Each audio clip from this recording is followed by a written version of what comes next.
The fire is going, chasing.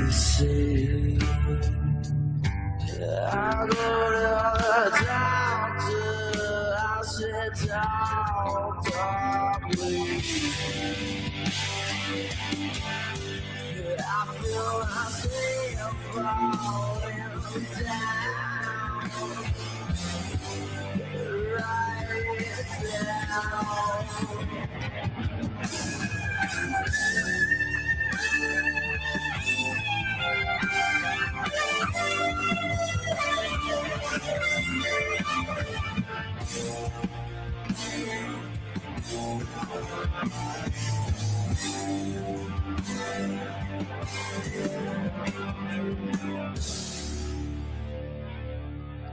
So like I said, 15 years, that was just a quick run through of a bunch of the films that we're showing. You can see the different stories and styles from really all over the world.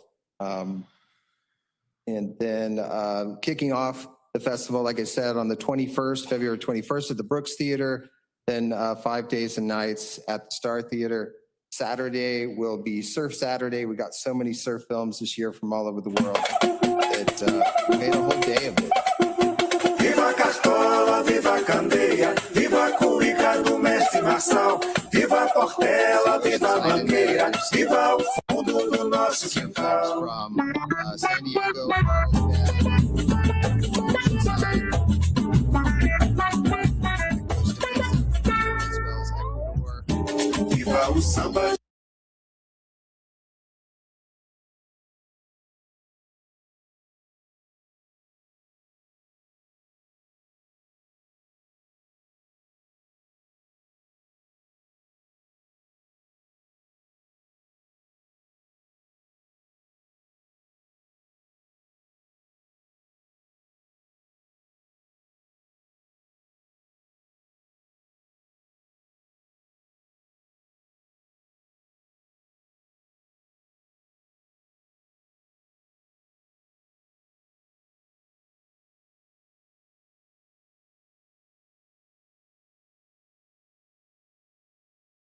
Partiu do modo de enredo, de roda, de choro e canção.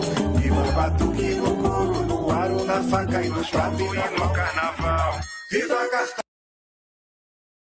Of a very special guest, don't you, Catherine Hardwick? Yes, yes. I would highly suggest, of course, Surf Saturday because I'm a surfer, but opening night, the 25th, Wednesday night, is Desert Angel. It's a film about a gentleman from Vista who goes down to the border and rescues people that might lose their lives in that crossing. And then we close off our festival on the 28th. Catherine Hardwick, who's a renowned award-winning director, Twilight, also Lords of Dogtown, which was partially shot here in town. We've got that connection and a bunch of other films that she's done. So join us for that too. Yeah, and I understand you might be hosting a Team Edward versus Team Jacob competition here. For sure. All right, well, thank you very much. Thank you, everybody. Thank you.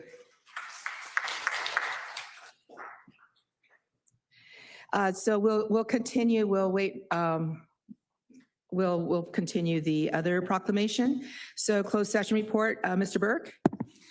Thank you, Mayor. There was no meeting on item 1 today regarding conference with labor negotiator. There was a meeting in closed session on item 2 regarding initiation of litigation pursuant to Government Code Section 54956.9D4 involving one case. 4 members present, Mayor Sanchez absent, unanimous approval for the city to initiate an abatement proceeding. The details and particulars of that are not disclosed at this time pursuant to the Brown Act, but will be available upon commencement of the action unless it would interfere with service of process or settlement negotiations at that time. Thank you. Thank you. Next is the consent calendar items 3 through 8. Have there been any requests from the public to pull any items from this calendar? We have not had any requests. Okay, so to the council, there's a motion to approve. There's a motion and a second. No lights, please vote.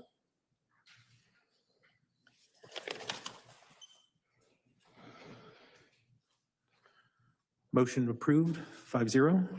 Thank you. Item number 9, general items. Staff recommends City Council receive an informational presentation regarding a potential shift in the U.S. Army Corps of Engineers Oceanside Harbor Channel annual dredging and sand placement program from spring to the fall, intended to extend shoreline benefits, enhance coastal resilience, and increase operational predictability. Thought I did.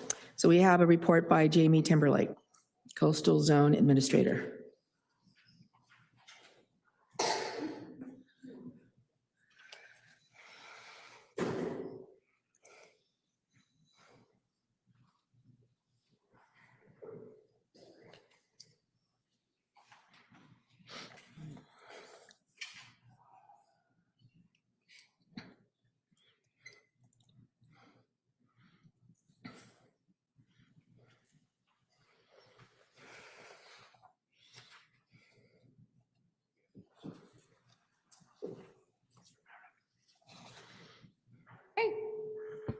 Good evening, esteemed council. My name is Jamie Timberlake, and I'm the city's Coastal Zone Administrator. And I've been asked here tonight to present to you the findings from the technical studies concerning the harbor and its effects on coastal processes and sediment transport. These studies have been conducted both by the Army Corps of Engineers and consultants commissioned by the City of Oceanside. And these studies have led us to the recommendation that changing the fall dredging from spring to fall may lead to healthier beach and harbor conditions and a more efficient dredge program. So in summary, staff recommends the council receives the presentation about a potential shift in annual harbor dredging and sand placement from the spring to the fall to extend shoreline benefits, enhance coastal resilience, and increase operational predictability. This is an informational item, and we are here to encourage public engagement and discussion on the topic of hand, which is that the U.S. Army Corps of Engineers has the potential to conduct a no-cost trial sand dredging program beginning in fall 2026. If discussions tonight lead to support of this timing switch, then we could offer a letter of support and advocate at the federal level for federal funds to enable this shift in fiscal year 26-27.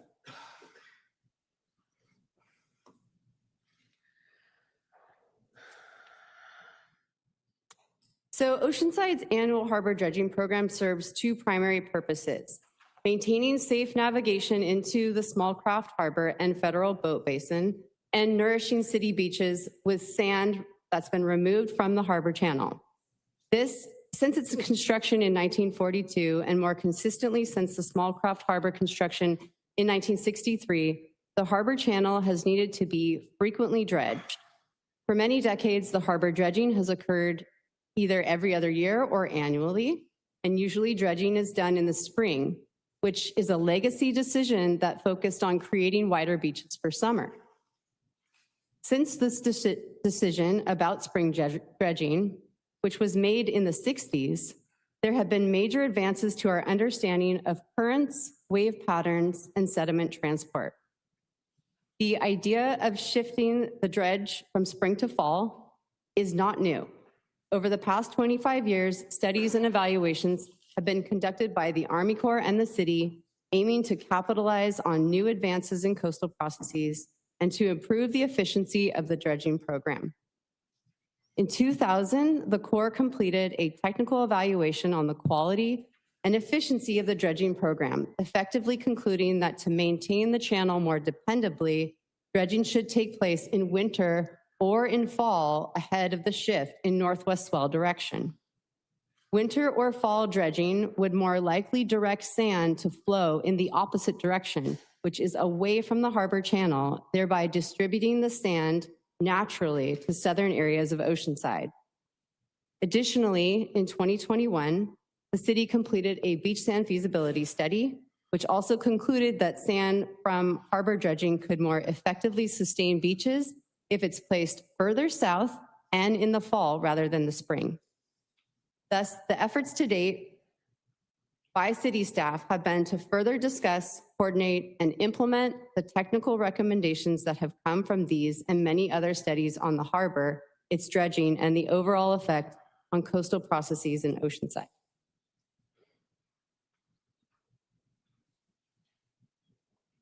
There are understandably limitations with all dredging and sand bypassing programs. However, spring dredging has been proven to be ineffective at sustaining beaches along Oceanside's coast. And here are some of those inefficiencies and limitations that we fully know to be true because we've been doing spring dredging for so many decades. Spring placement yields only 1 mile of usable dry beach along a 4-mile coastline. This is a photo of Tyson Street Beach. In this aerial, you can see at the top where the sand ends, which is also the southern end of the benefits coming from the sand placement portion of the spring dredging program. The Army Corps technical study done in 2000 discussed that the current bypassing operations have not replicated the magnitude or timing of natural sediment delivery, which has likely contributed to narrower beaches during storm seasons and a more vulnerable shoreline. Additionally, spring dredging and sand placement is complicated by environmental constraints, leading to unpredictable scheduling and encumbrances on beach events. For instance, when grunion lay eggs on or on the beaches in April or May, no sand placement or mobilization can occur in these areas, and this prolongs the length of time that the dredge equipment is on the beach or in the channel. Spring sand placement occurs at a time when beaches are the narrowest. This requires that the dredge sand be used just to place the pipeline on the beach. These conditions restrict where we place the sand and how far south the sand can be placed because there's only so much sand coming out of the channel. Additionally, as we now understand, spring placement may encumber the navigation channel itself. When sand is placed in the northern beach areas so close to the channel mouth and ahead of south swells, there is a high likelihood that the sand will be pushed northward back into the channel mouth to a level that is not safe, as we have seen this year. Switching the dredging to fall simply allows us an opportunity to investigate whether we can lessen these limitations and get more out of this Army Corps and congressionally paid for program. The next couple of slides, I'll be briefly discussing the benefits that Oceanside could get from switching to a fall dredging. Fall dredging adds more sand to the shoreline in the winter, and sand and sandbars are wave energy dissipators that provide a buffer between the built environment and the ocean. Without that buffer, waves crash onto the city's coastal infrastructure, flinging cobble onto coastal roads and into beach amenities and flooding public infrastructure, which requires ad hoc maintenance and closures until these issues can be addressed. Fall placement positions sand ahead of the storm season, providing a more resilient beach profile heading into winter, with wider beaches protecting public infrastructure, private property, and recreational space. Erosion of these winter buffers is actually expected to occur, but this eroded sand will naturally form sandbars offshore, likely improving surf conditions through the wintertime and providing an offshore repository of sand for when beaches naturally rebuild themselves in the summer months.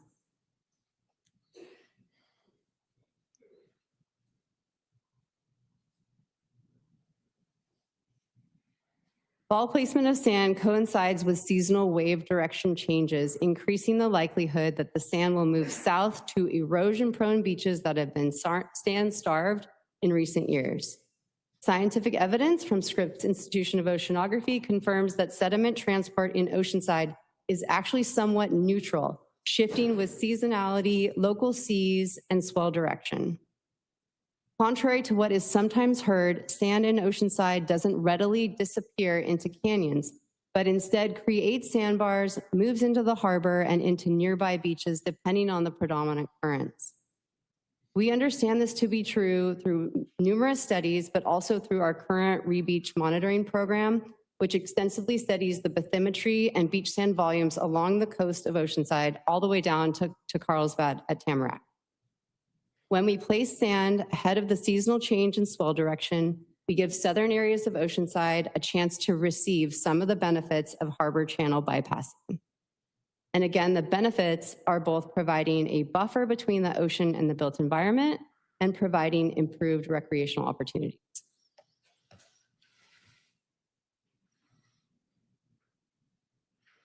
dedicated fall work window reduces uncertainty and minimizes delay to the dredging program, which has occurred due to Oceanside's position at the very end of the Army Corps dredging cycle. Though there are permitting restrictions to dredging past the Memorial Day holiday, there have been several times in the past decade where dredging and sand placement has needed to extend into the summer beach season, which lessens beach accessibility during the local summer vacation and tourism season. These delays also cause disruption to programming on the beach, including surf contests and beach soccer. City staff has been and will continue to work with event planners to minimize impacts to existing programming and events, either by shifting event dates into the newly available spring timeframe or moving the events to other available fall dates around the more predictable fall dredge schedule.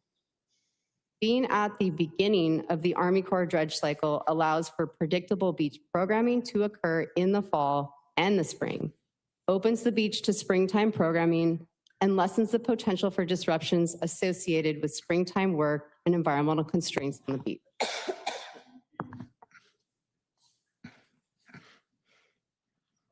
There is no fiscal impact to the city for trying out fall dredging.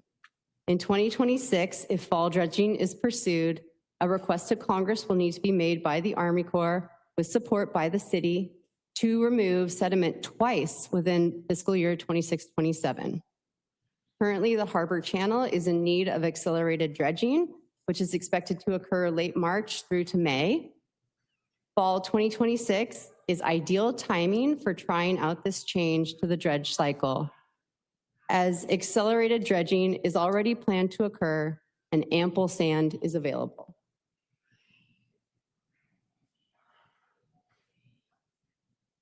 The Army Corps has committed to trialing a fall dredging program at no additional cost to the city, with the ability to revert back to spring dredging if needed.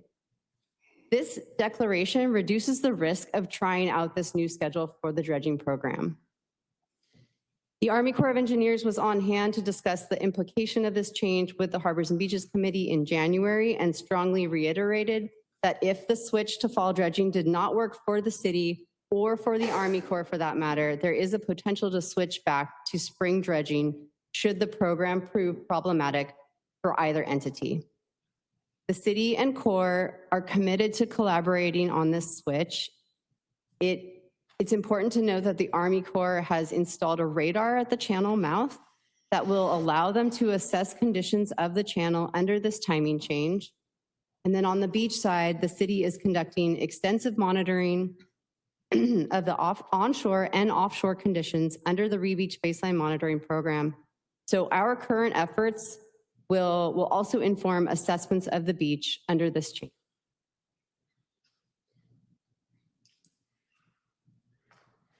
So in conclusion, there are many inefficiencies and limitations with the current spring dredging program, as evidenced by the current poor condition of both our beaches and our harbor channel.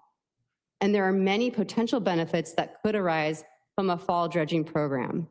There's very little risk to switching to fall dredging, as the Army Corps is willing to change the program back to spring if there are any elements of the new timing of the program that prove to be undesirable. The cost to the city to try out this new program is $0.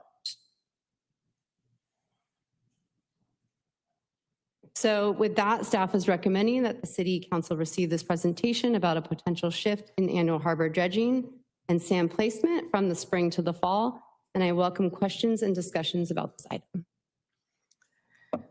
Thank you.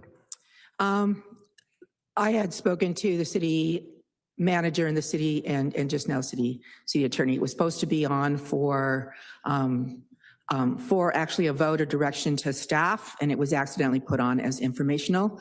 I'm advised by the city attorney that we can still give either do a vote or provide direction to staff. Is that correct? That's correct. There's no formal action being taken Right. here. So if you want to, through a roll call vote or other vote, demonstrate your support or non-support for the action, for the proposed changes. Or give direction. Or give direction to staff to further the efforts. You know, those things are both before you. Right, thank you. So how many people wish to speak? We have 5 speakers. All right, get started. Thanks. Our first speaker is Pamela Myers, to be followed by Charlie Bowen, to be followed by Carolyn Kramer.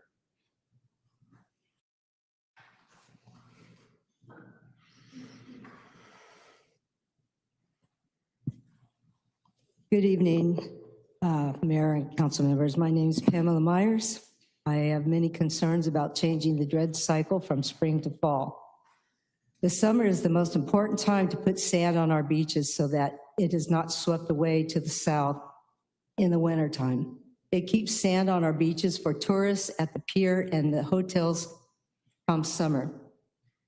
If sand is put on our beaches in the fall, September, October time, there is a potential of it being swept away to the south to the offshore Canyon and Carl's beaches. That will leave our beaches and at the pier void of sand for our tourist season.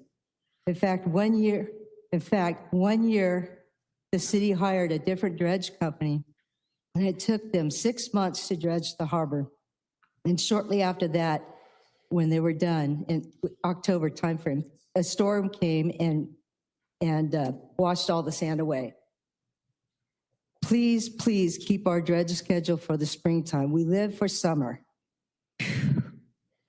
And we want and need sand on our beach during this peak tourist time. Also, we need the sand so that we don't hurt our feet and toes and hurt them from a massive amount of rocks on the beach from not having enough sand, which is what has happened. If you give up our spring dredge slot, we will probably never get it back. Other cities would love to have our April-May slot because they all know that sand attracts tourists and tourists attracts big bucks to the economy. Please keep our dredge schedule the same. That is, for the springtime, right before summer. And I got a minute left, so. This really touches my heart here. I mean, we live for summer. And, we want the beach, we want the sand. And there's more people that come here in the summertime to enjoy the beach than the wintertime, for more sand. The sand should be here in the summertime. I mean, Oceanside has really come up. We have beautiful hotels. I mean, we're there. And if you take away our sand, we're not going to be there. It's going to be a terrible decision, really terrible. So please, really think about this. It's a big economic. It's going to hurt us. But not only that, it's going to hurt our quality of life. We live for summer here. So please, please, keep the same dredge schedule for spring. Thank you. Thank you. Charlie Bowen, followed by Carolyn Kramer. Good evening, Honorable Mayor and City Council members. My name is Charlie Bowen. I run communications for Save Oceanside Sand. Tonight, I urge you to consider the benefits of dredging the Oceanside Harbor Channel in fall, as noted by the staff report, and place your reliance on them to proceed with the shift in timing from spring to fall. Shifting the harbor dredging to fall will allow the Army Corps to more dependably achieve its primary purpose of maintaining the navigation channel. This conclusion of its technical evaluation was corroborated by subsequent scientific studies and staff reports. Disposal of the sediment from dredging the harbor is a derived benefit to Oceanside's beaches. Dredging the harbor in fall will allow for placement of sand further south to more effectively assist in restoring South Oceanside's sand-starved beaches, a conclusion that was supported by the Army Corps, multiple consultants, and city staff. SOS advocacy led to the city creating its coastal zone administrator position, and I urge you to follow the guidance of your entrusted staff and advance the effective management of our beaches. We are one city, one beach, and this is the next step in the sustainable and responsible restoration of our beaches. Change can be difficult, but change is required if we are to reach that goal.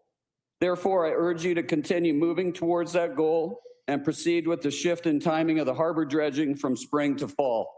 And in closing, I would like to reference 2 letters that you should have received. One was from Dr. Ron Flick from Scripps Institute of Oceanography, and the other letter was from Chris O'Day, a coastal engineer and scientist from the firm of Moffett and Nickel. Thank you very much for your consideration of this. Appreciate the time. Thank you, Carolyn Kramer, followed by Steve Mashu, followed by Wyatt Hawes.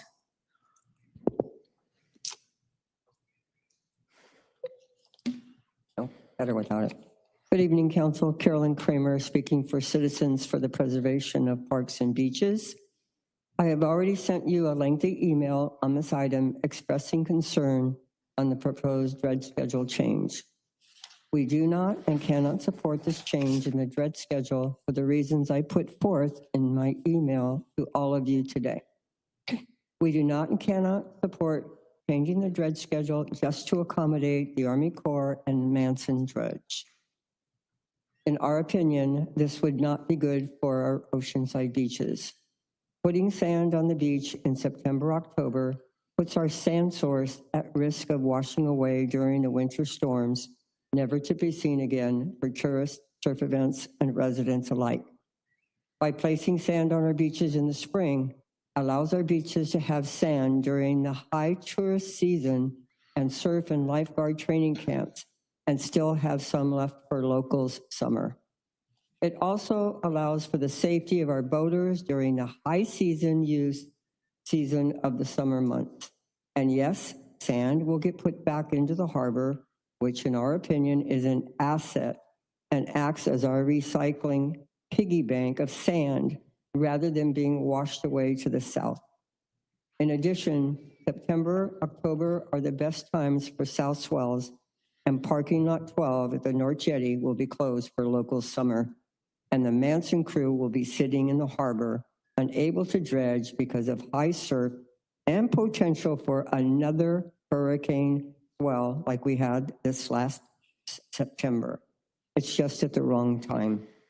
If you approve this, it should definitely be a pilot experiment and not permanent. Please consider a, quote, oops clause in the contract that if it does not work out, we can revert back to our normal spring schedule. This should be a council decision, not one determined by the Army Corps. Also, one suggestion, how about keeping a regular dredge cycle and having an emergency dredge when the conditions in the harbor warrant it? This would satisfy both requirements that we keep our harbors safe and keep sand on our beaches. Thank you. Thank you. Mr. Mashu, followed by Wyatt Hawes. Good evening, Mayor and council members. My name's Steve Mashu. I've lived and served on the board at North Coast Village for 27 years. I've watched harbor dredging and beach changes in Oceanside since the late 1990s. I am not opposed to testing a fall dredge, and that's what Jamie is proposing. I appreciate the science and the effort the staff has put into this, but I want to reinforce one point that I believe is essential. The city shifts dredging to the fall, which this is the precursor to. There must be a firm, pre-approved backup plan to restore sand before the peak summer season if the winter storms remove it. We've seen winters where a single storm stripped the beach down to cobbles. When that happens, spring and summer beach use suffers badly, and that affects residents, visitors, and our local economy. Testing fall dredging is reasonable. Gambling the summer beach is not. So my request is simple. Proceed carefully, define success and failure in advance, and make sure emergency sand restoration, permits, contracts, and funding is ready before it's needed. Thank you. Thank you. Wyatt? Good evening, Mayor and council members. My name is Wyatt Hawes. I'm a high school student. I'm a junior in high school, and I've been to the beaches here in Oceanside for my whole life, all 16 years. And quite frankly, I love it. Summer times, running around, even the winter, surfing, like just before this. And it's an important part of my life and a foothold of our community. Winter storms often remove large amounts of sand from the beach. And I understand that dredging and replenishment may be moved to the fall. If that happens and a strong winter storm happens, beforehand, we could be left with very little usable sand during the busiest months of the summer. This would be horrific. If families can't come here for any good reason, just to hang out and play on the beach, if people can't run around, if tourists stop coming here, and if the very little usable sand disappears and only cobbles are left, no one's gonna wanna come here. And it becomes difficult to walk on or play on or swim in, honestly. And I understand this is a large and complicated project with financial and environmental trade-offs. I'm not here to criticize the plan. I'm asking the council to consider creating a contingency plan, a backup plan, having permits prepared in advance, funding identified, and access to reserve sand or rapid response option that would allow the city to act quickly if severe erosion would happen after a gnarly storm. Please, I'm begging you to have a backup plan in case the beach becomes unusable in the summertime. Thank you for your time in continuing to plan for long-term health and usability of Oceanside beaches for future generations. Thank you, Mr. Hawes. All right, that's it for public comment. I do want to add a few statements and then comments, and then Councilmember Robinson is next. I want to say that I've met with staff several times over the last several months, starting last year. Apparently, I was advised that the Army Corps of Engineers has, from the early 2000s, wanted to move our dredging to the fall, winter. And apparently, it was staff that was really resistant to making that happen. And I believe it was because it was could be a negative impact on the businesses as well as the residents. And I have to say I was pretty much resistant for those reasons as well. I did see the presentation at the Harbor and Beaches Advisory, and there was somebody there from Army Corps. And one of the things he said was they've been studying this for a very long time. And the one thing about predictability is that he could say is it's not predictable. The only thing that's predictable is when you have El Nino or La Nina. Everything else, you know, is not very predictable. I thought that this was more of a pilot project. Let's see what happens, including the backup. I think that was something that that I discussed with staff, and so you see, you have one in the fall as well as one in March. We were actually hoping, I think we were all hoping that because of the emergency that we had declared in the harbor, that it would happen even sooner, and that might even be a beginning of a winter kind of a change, or at least as a test. Army Corps are recommending fall, winter, and my concern about starting in September, so I'm pretty much going to be supportive except for one thing. September has always been the locals' summer. Since I was knee-high to a grasshopper, summer for the locals, because school didn't start till September, you would see pretty much only local folks in September. September tends to, and historically, would start the Santa Ana winds, so it'd be warm. And so I really was hoping that we would skip September and go into October. That is still within the timeline for the Army Corps. So October, and then, and actually, you know, it wouldn't be fall, it would just be spring. So I'm pretty concerned about that, because summertime here it's a big season. I mean, excuse me, September is a big season still for our businesses, especially along the Strand, and so, and everywhere else in the city. So that is something that I would like to see changed or made direction to. Councilmember Robinson?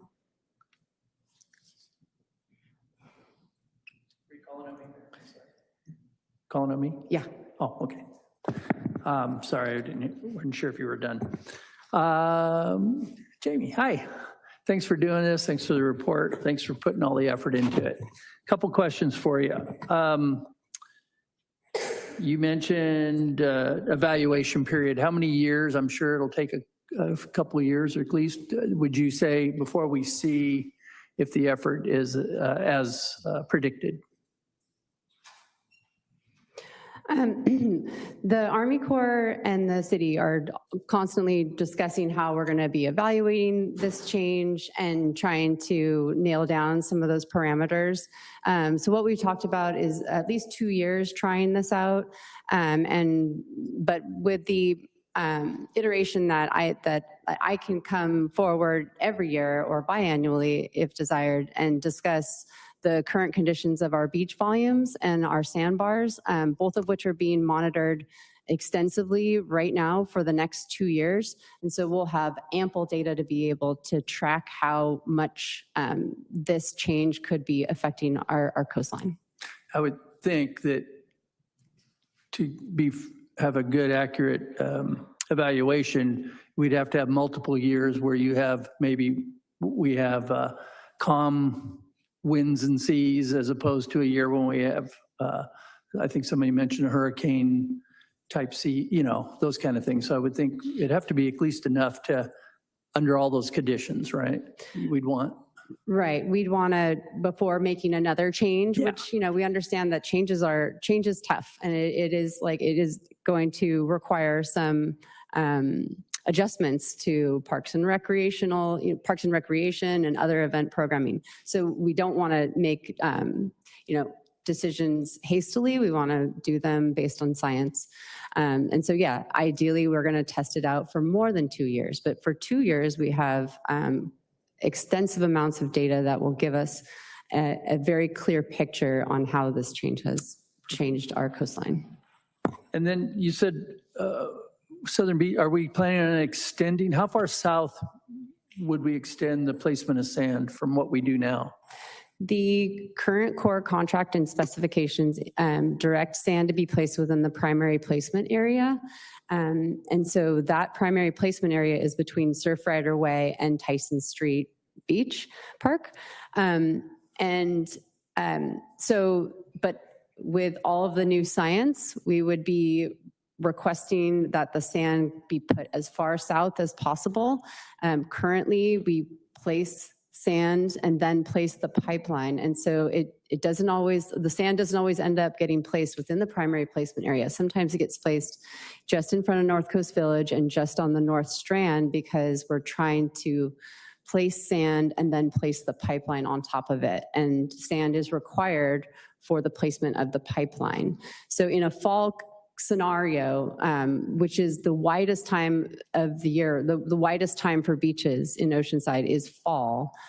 In that scenario, we'd be able to place the pipeline more readily and get the sand all the way down to the primary placement area way more swiftly and without utilizing sand in places where we don't want to target the sand placement.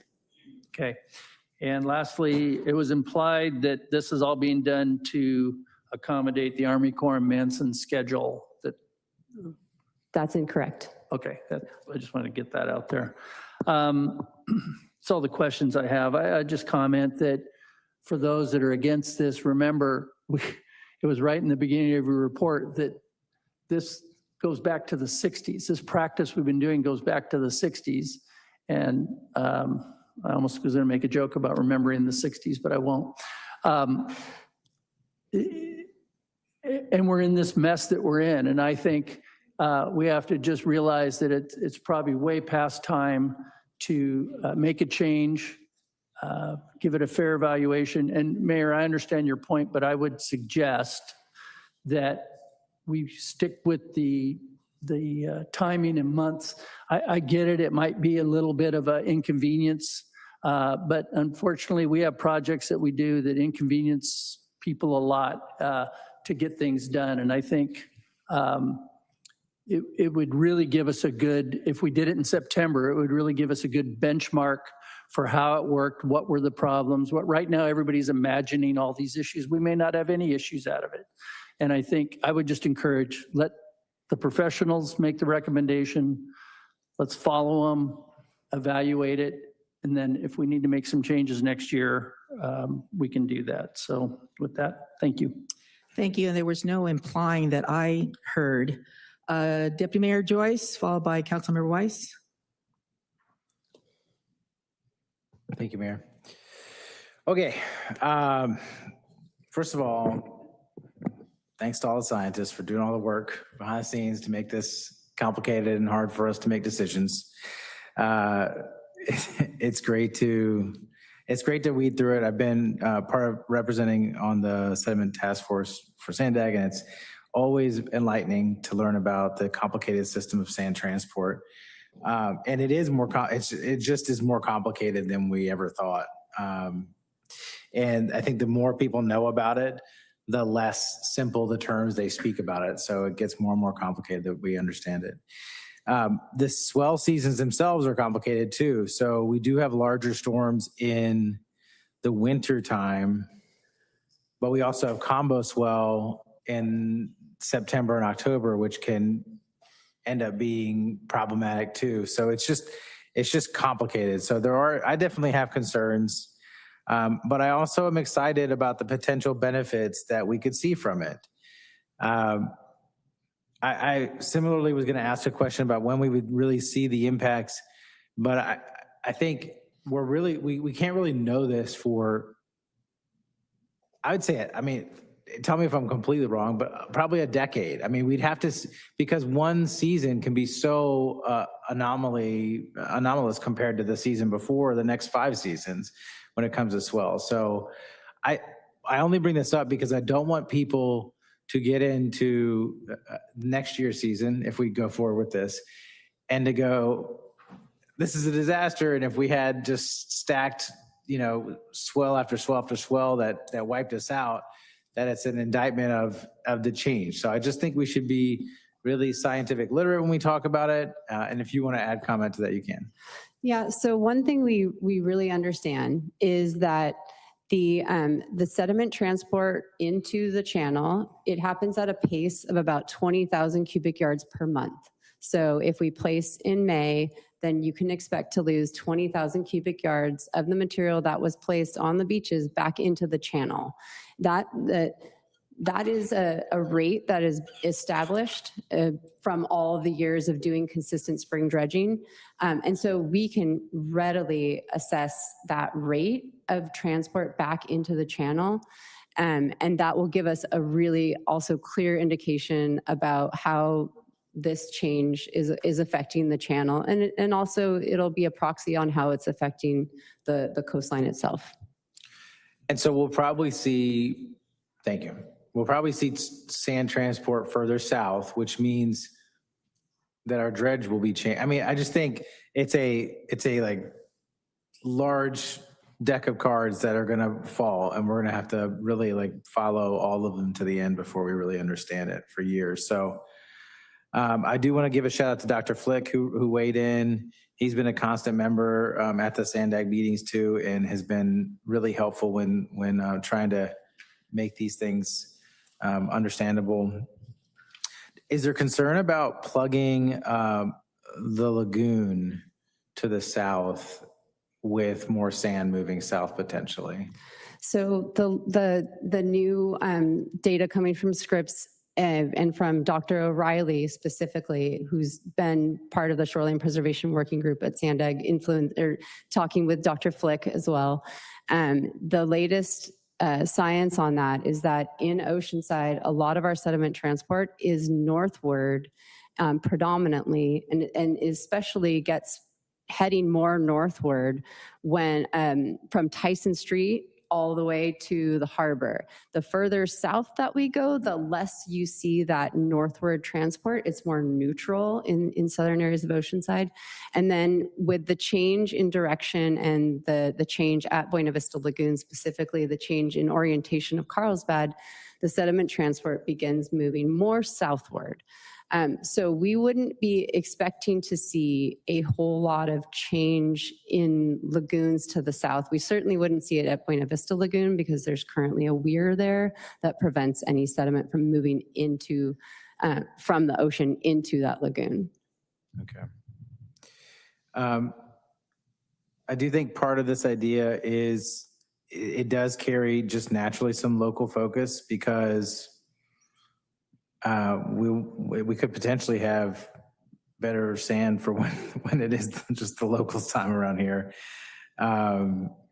So anyway, I know that change is scary. This is truly an experiment, just like everything that we're doing with the ocean, just like Rebeach. These are big experiments that we have to be very careful and thoughtful and deliberative about. I think I'm gonna stick with supporting the staff's recommendation on timing for these two factors. One is that I think the deeper into winter we get, the more likely we are to get one of those big north swells.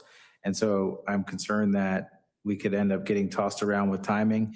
And then also, if we're not first in line, you know, if there is a swell event at another city that is getting sand, then our timeline gets shifted down and down, and I don't want us to lose our spot. With that being said, you know, they do this planning out over the year, and we've seen their plans, how they pick city by city, and they have like a stacked calendar because this was the one dredge that does this. So I think that's also something that we need to keep in mind as we're communicating with the Army Corps on this, that if we're going to make a change, that they're going to need to be able to have the timing to plan that change. It's not something that they can just do on a dime. So I'm going to support the recommendation with all the concerns laid out here, but I'm hopeful that the benefits far outweigh the downside. And if we're wrong, then I am ready to switch right back with everybody else in the community. Councilmember Weiss? Thank you, Mayor. I have a question for the city manager. A couple people made a comment about the city's contractor. Manson has been the one doing most of the dredging. What is our contractual relationship with Manson? We have no contractual obligation with Manson. And then the dredge that was referenced by one speaker that happened off-cycle was not a city project. That was also an Army Corps project. Thank you. And I'm going to agree with the deputy mayor. I'm going to be supportive of staff's recommendation. Although I will say this, no matter what time of year we put sand on the beach, within a few years, it's going to disappear until we do something that's going to keep the sand on the beach. And hopefully that's going to be the Rebeach project. So with that said, I will support the deputy mayor's comment about staff's recommendation. Councilmember Figueroa? Thank you, Mayor. I will also be supporting staff's recommendation. Jamie, to you and your team, I just want to say thank you for all the effort that you and your team have put towards this. I'm very hopeful.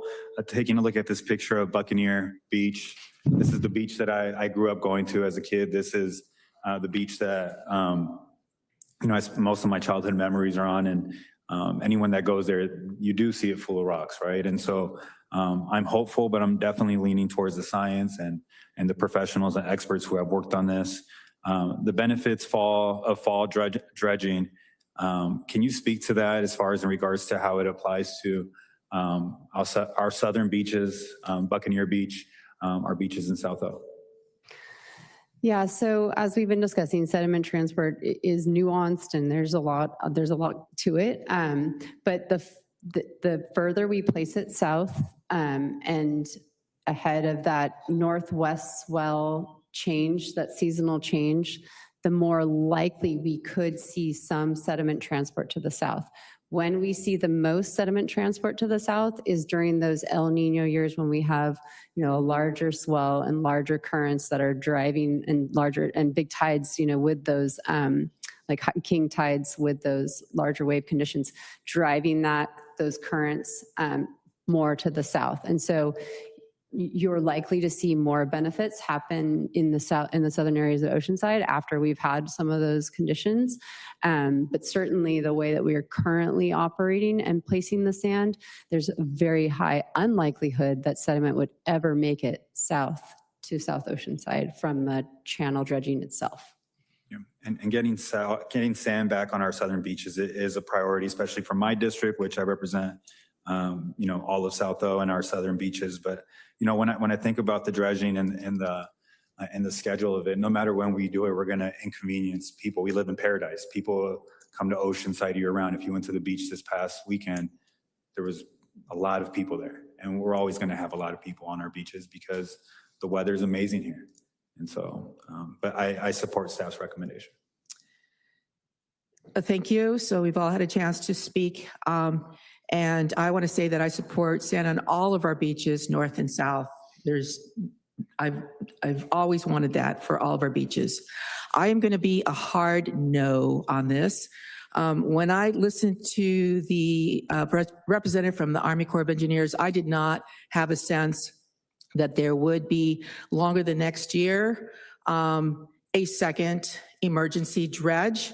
It would have to be, of course, paid for. I didn't get the sense that that would be in the budget for the following year, only for this coming year. So I understand that, you know, people want to go ahead and move it to just the fall. And for me, that is not acceptable. I think we do have to have a backup plan. I do feel that the direction has to be very, very hard to say, no, we shall have a backup plan. You shall ask for the funds to be included. Unfortunately, that could, even if they did that, it could be cut.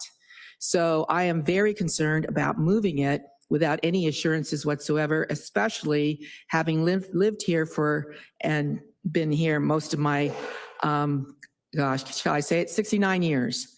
There are winters that tear it up so badly, and putting it out in the fall and seeing it lost in the winter and not be assured that we will have a backup plan for any part of our beach, north, south, whatever, is to me not acceptable.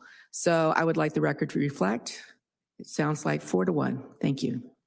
All right, item number 10 is staff presents the fiscal year 2026, 2027 through fiscal year 2030 to 31 general fund 5-year financial, oh, sorry, it's 6 o'clock. Apologize. We have to stop and do our public hearing item. I was gonna see if only you could do it in like 2 minutes. Sorry about that, Jill. Yeah, it wouldn't have been a 2-minute item. Our one public hearing item is item number 11. And this is as a council sitting as a Community Development Commission. Staff recommends the Community Development Commission adopt a resolution confirming issuance of a categorical exemption pursuant to California Environmental Quality Act, that's CEQA, guidelines, section 15332.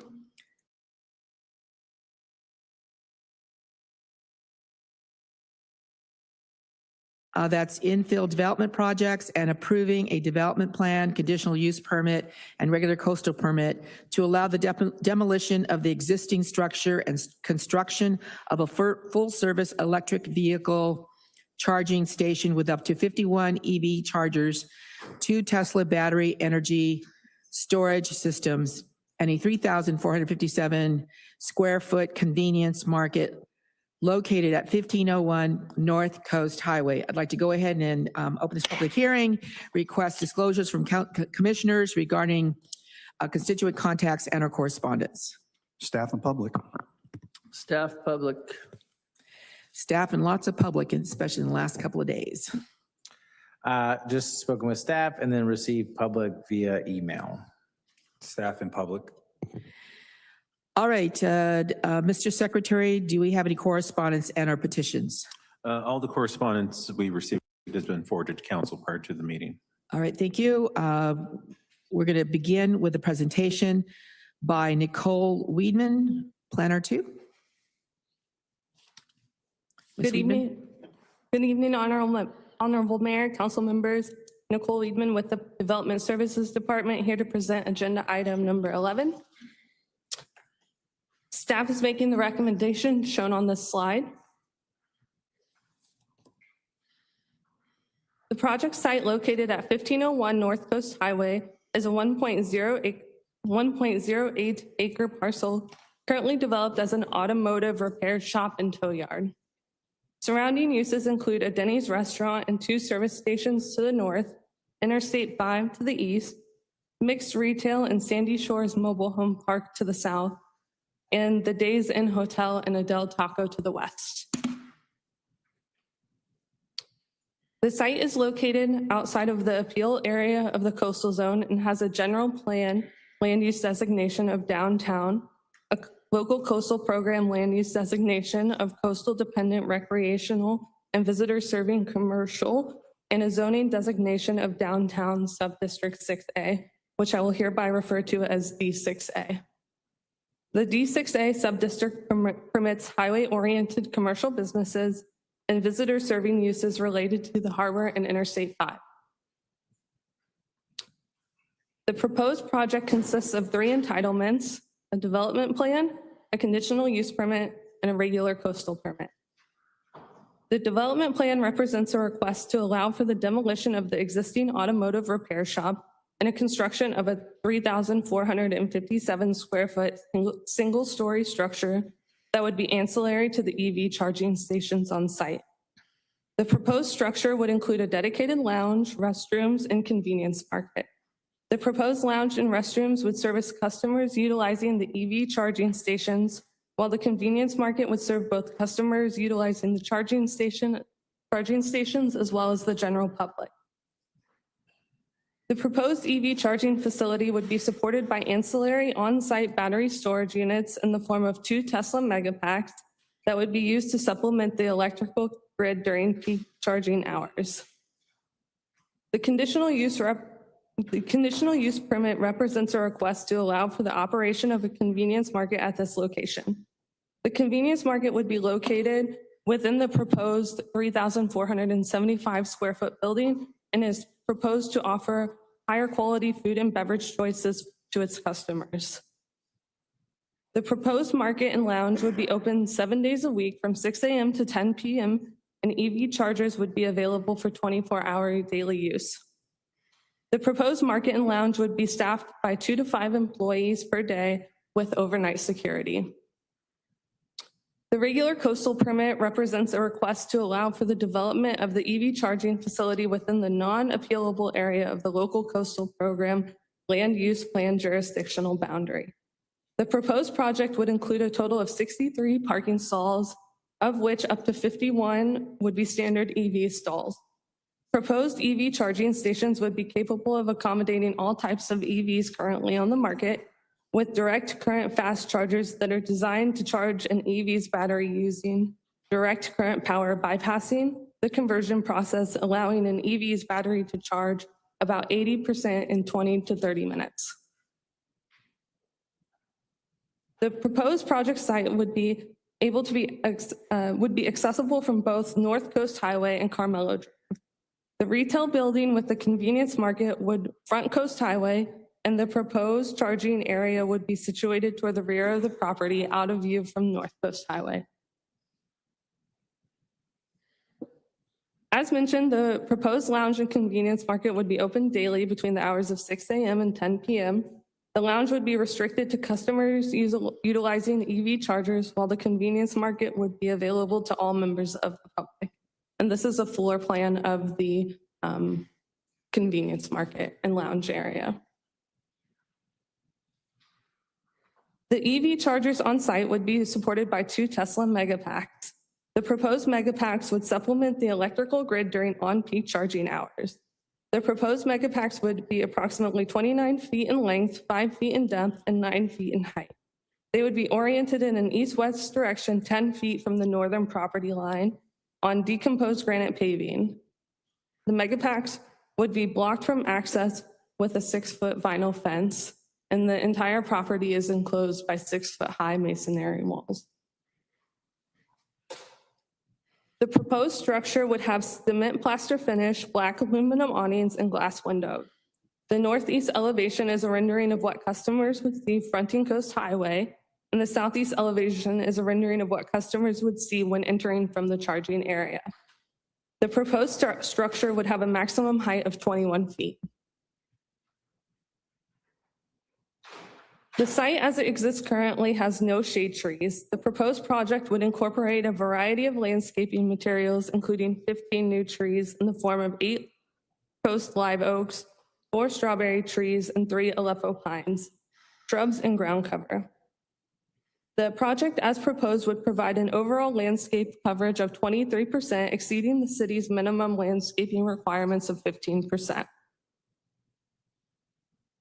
The city's fire department reviewed the project as proposed, including the battery storage component for compliance with the recently adopted Section 1207 of the 2025 California Fire Code, the National Fire Protection Association 855, and Underwriters Laboratory 9540A. The fire department conceptually approved the project design upon initial review. For the project's conditions of approval, the applicant will also be required to provide additional system testing to ensure fire safety prior to construction. The proposed project conforms the general plan through policies outlined in the land use element, the energy and climate action element, and the economic development element. As previously mentioned, the current site is developed as an auto repair shop and tow yard. The proposed project development would be consistent with redevelopment in the downtown area. The introduction of the EV chargers and the 15 new shade trees proposed would support the city's energy, climate, and action element. And the proposed project location is near both Interstate 5 and State Highway 76, meaning this location would not only serve residents of Oceanside, but commuters and members of the traveling public, which is consistent with the economic development element. The proposed regular coastal permit would conform to the local coastal program, as it would not impact public views, as the site is located mid-block. It is compatible in height, scale, color, and form with surrounding commercial uses. The proposed EV charging stations would also ensure adequate access to the coast as the state transitions away from fossil fuel-based vehicles. The proposed project is subject to the downtown district land use and development standards within Article 12 of the zoning ordinance. And as proposed, it meets applicable requirements of the D6A subdistrict. As the site is in an urbanized area and would not result in any potentially significant environmental impacts, staff finds that the proposed project would qualify for a categorical exemption pursuant to CEQA guidelines 15332 infill development projects. The project complied with the city's enhanced notification policy. The applicant posted signage on both Carmelo Drive and North Coast Highway frontages. They also mailed notices to property owners within 1,500 feet and tenants within 100 feet, including tenants of Sandy Shores Mobile Home Park who were within range. As of 12 p.m. today, 5 letters of opposition have been received on the proposed project. On October 22nd, 2025, the Downtown Advisory Committee voted 5-0-4 to recommend approval of the proposed project. Following the October 22nd DAC meeting, the site plan, setbacks, and landscape plans were updated to ensure that the Tesla Megapack would comply with the 2025 fire code that went into effect on January 1, 2026. With that, staff is making the recommendation shown on this slide. That concludes staff's presentation. The applicant is here and has a short presentation prepared. Yes, thank you. So the applicant has 20 minutes to do a presentation. Please state your name and continue. Good evening, esteemed Mayor, Councilman. My name is Vaughn Johnson. I'm the Chief Operating Officer at Rove Charging. Thank you for the opportunity to chat with you all tonight. I don't think I'll need the full 20 minutes, but I'm happy to answer whatever questions arise. No worries. Generally speaking, it's a beautiful city, and we appreciate your initiatives to facilitate the adoption of EV chargers, or excuse me, EV electric vehicles through the adoption of EV charging infrastructure, as well as the public-private partnerships that you speak of. So we are a developer of EV fast charging stations. We have one operating asset in Santa Ana. We have 40 fast chargers, 28 of which are Tesla, 12 of which are ABB.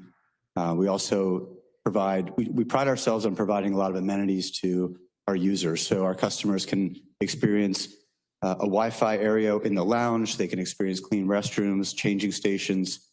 There's also a retail component so that in the 20 to 30 minutes that they're waiting around to charge, they can replenish themselves with coffee, fresh goods, ready-to-go meals.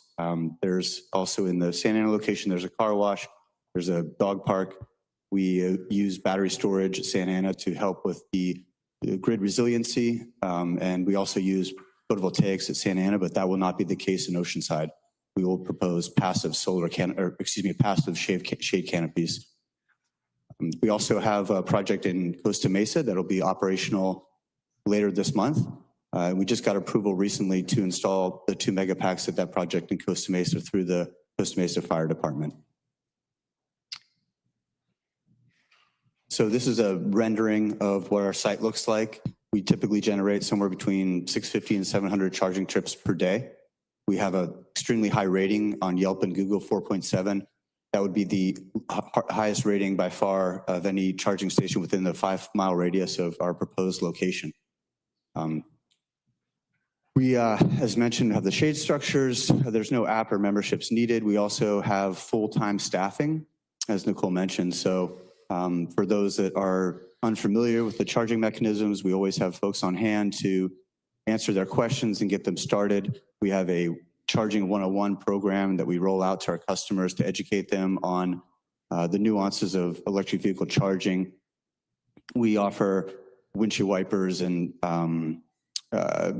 window claws, which are the most common requested items as far as EVs that don't have a lot of maintenance upkeep. We also, as mentioned, have the free bathrooms and Wi-Fi. A lot of people come into our lounge and make a bit of a morning of it, drinking coffee while their vehicle charges. We don't have any queuing fees either, so folks are welcome to stick around a little bit longer, even if their vehicle hits the full charge.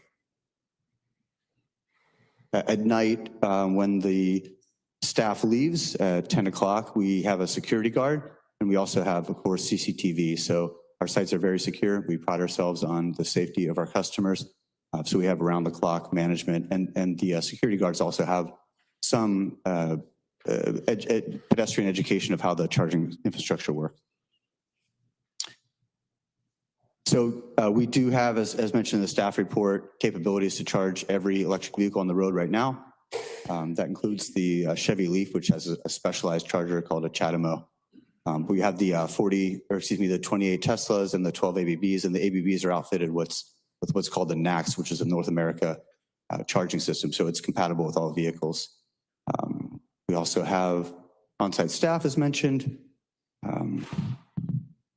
and a lot of community engagement. So we take a special interest in providing community events. We have barbecues, we have drive-alongs, ride-alongs, where people can come out and drive Rivians and other electric vehicles.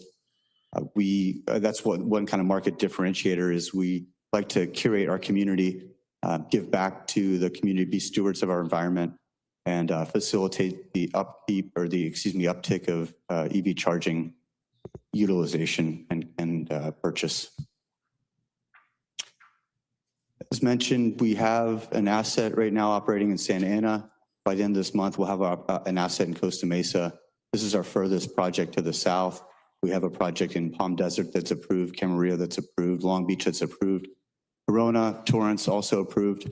So we have a rather robust pipeline that we're looking to build out, but this is definitely a priority project for us. So it would command a lot of our focus going forward. With that said, I'll conclude, although I suspect there'll be some comments about the battery storage based on some of the correspondence that I've seen. So I could wait and hear those, or I could give you a little bit of a preview. Can you go back to that slide before? Sure. Where you have all the... This one? This one. Sorry. Where you have the map and you have the different cities? Oh, yeah, sure. Yeah. Whoops. Yeah. All those cities, are you installing mega packs? Well, in our Santa Ana location, we have SAFT batteries. In our Costa Mesa location, we have the mega packs. As mentioned, they were just approved by the fire department, and that's our second project. So all future projects, we're proposing mega packs. We did a lot of market research. The Corona project will be our last SAFT project. That's already been approved by local HJs. And then going forward, we find the mega pack to be the safest product. And so that's what we'll be installing elsewhere. I think it's important to distinguish our utilization of batteries from, say, utility scale, especially this close to Escondido. we're strictly behind the meter. So we have a zero export agreement with SDG&E. So we cannot put energy on the grid. So what we're doing is we're taking energy off the grid during peak utilization periods. So it relieves some of the congestion on the system and improves the resilience and reliability of the grid. And then we're putting that energy, we're pulling energy from the grid when it's abundant. So in the middle of the night or the middle of the day when there's a lot of solar PV penetration, we're taking that super off-peak energy and then we're storing it and then we're leveraging it behind the meter during peak time so that we're not drawing from the grid during that period of time. And we're in fact diverting that energy to our customers. So it does improve the grid resiliency. And of course, there's a robust process that you go through with the utilities to get that interconnection approved, which we're endeavoring right now on 4 of our projects. All right, thank you. I think you may get other questions. Sure. Yeah. All right. It's also thank you. important, I think, to, I know the Escondido fire is fresh. That was commissioned in 2017. The code and the product has changed a lot since then. That was an AES product, which again, we've evolved away from. And also, I think it's interesting to note that despite the emotional stress and trauma, which I can certainly relate to, the findings were that the emissions remained within safe limits. No significant environmental damage was recorded. So, we would never want to replicate that situation. But the Tesla Megapack is 10 times less likely than a house fire and 300 times less likely than a car fire.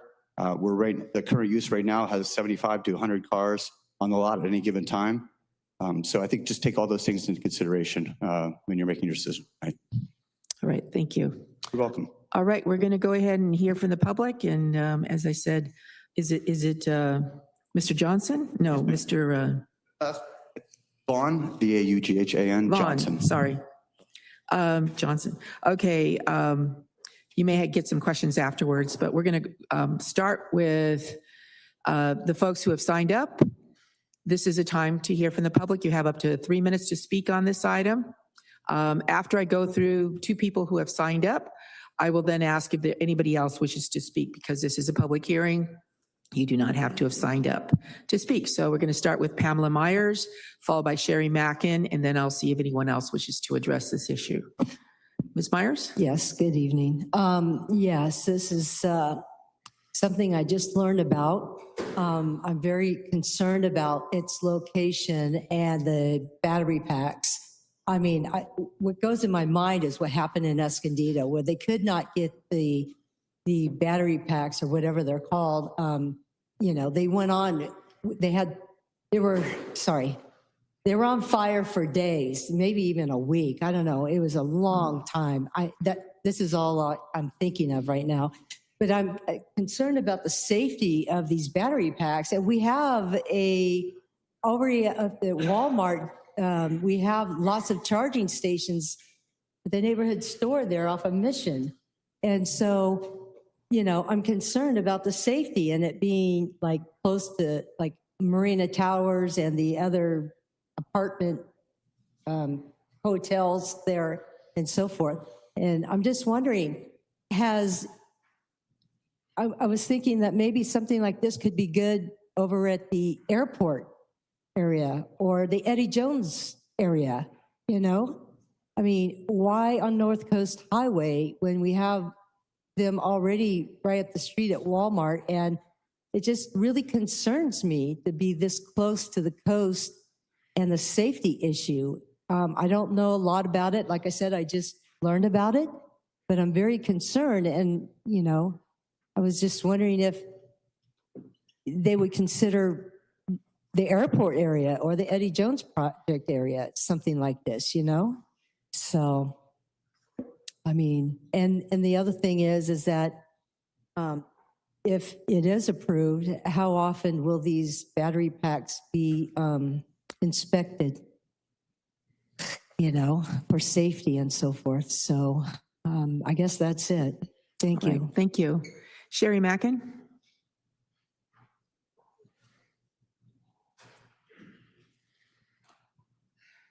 Good evening, Council. I do have 2 questions for the developer, but I don't want to take my time on them right this minute. Maybe at the back end, please.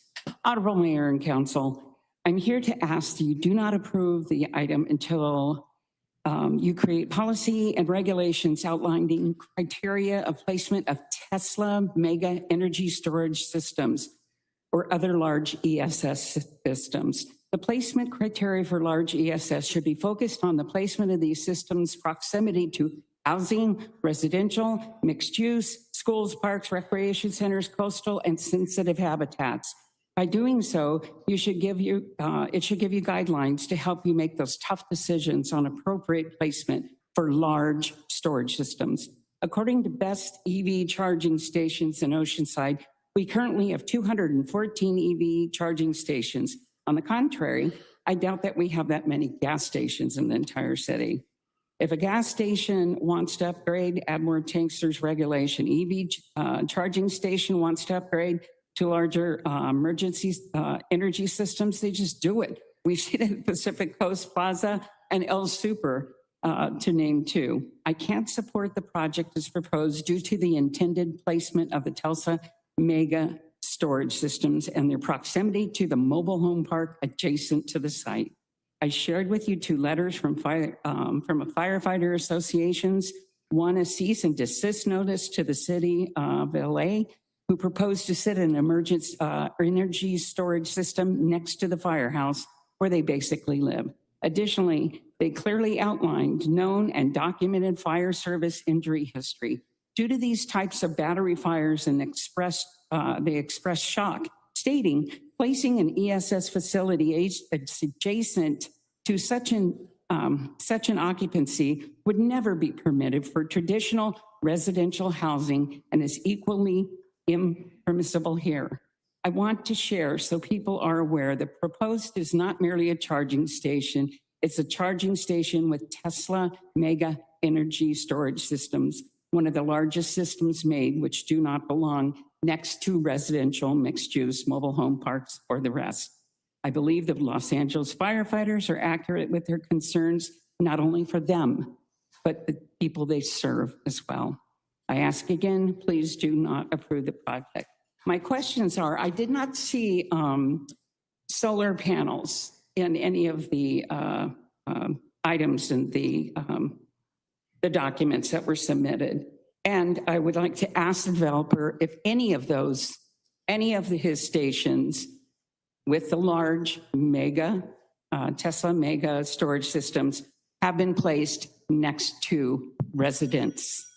Thank you. Thank you. Anyone else wishing to address the council on this specific item? Anyone else? Okay, state your name, and you have up to 3 minutes to speak. I'll take that one. Thank you. I'm Carolyn Kramer, Oceanside resident. When I first heard about this project, I thought the store was going to be anchored by a Gelson's market that is a little bit more upscale. So I've heard convenience store. Well, we have a convenience store at the Mobile. There's a convenience store at the other gas station. So we get a convenience store and a mega storage place. That's in the title, convenience market. Yeah. So I have no problem with charging stations. I mean, there's one over by the grocery outlet. There's one over at Walmart. But this is the first I heard when I saw the staff report, or it was brought to my attention that there was a mega storage there.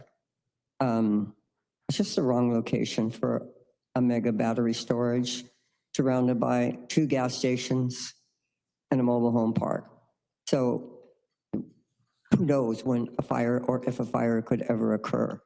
So does that mean if it travels, it impacts the gas station, or it could also include explosions rather than just fires and spread, and that mobile home park will go up like a timber box?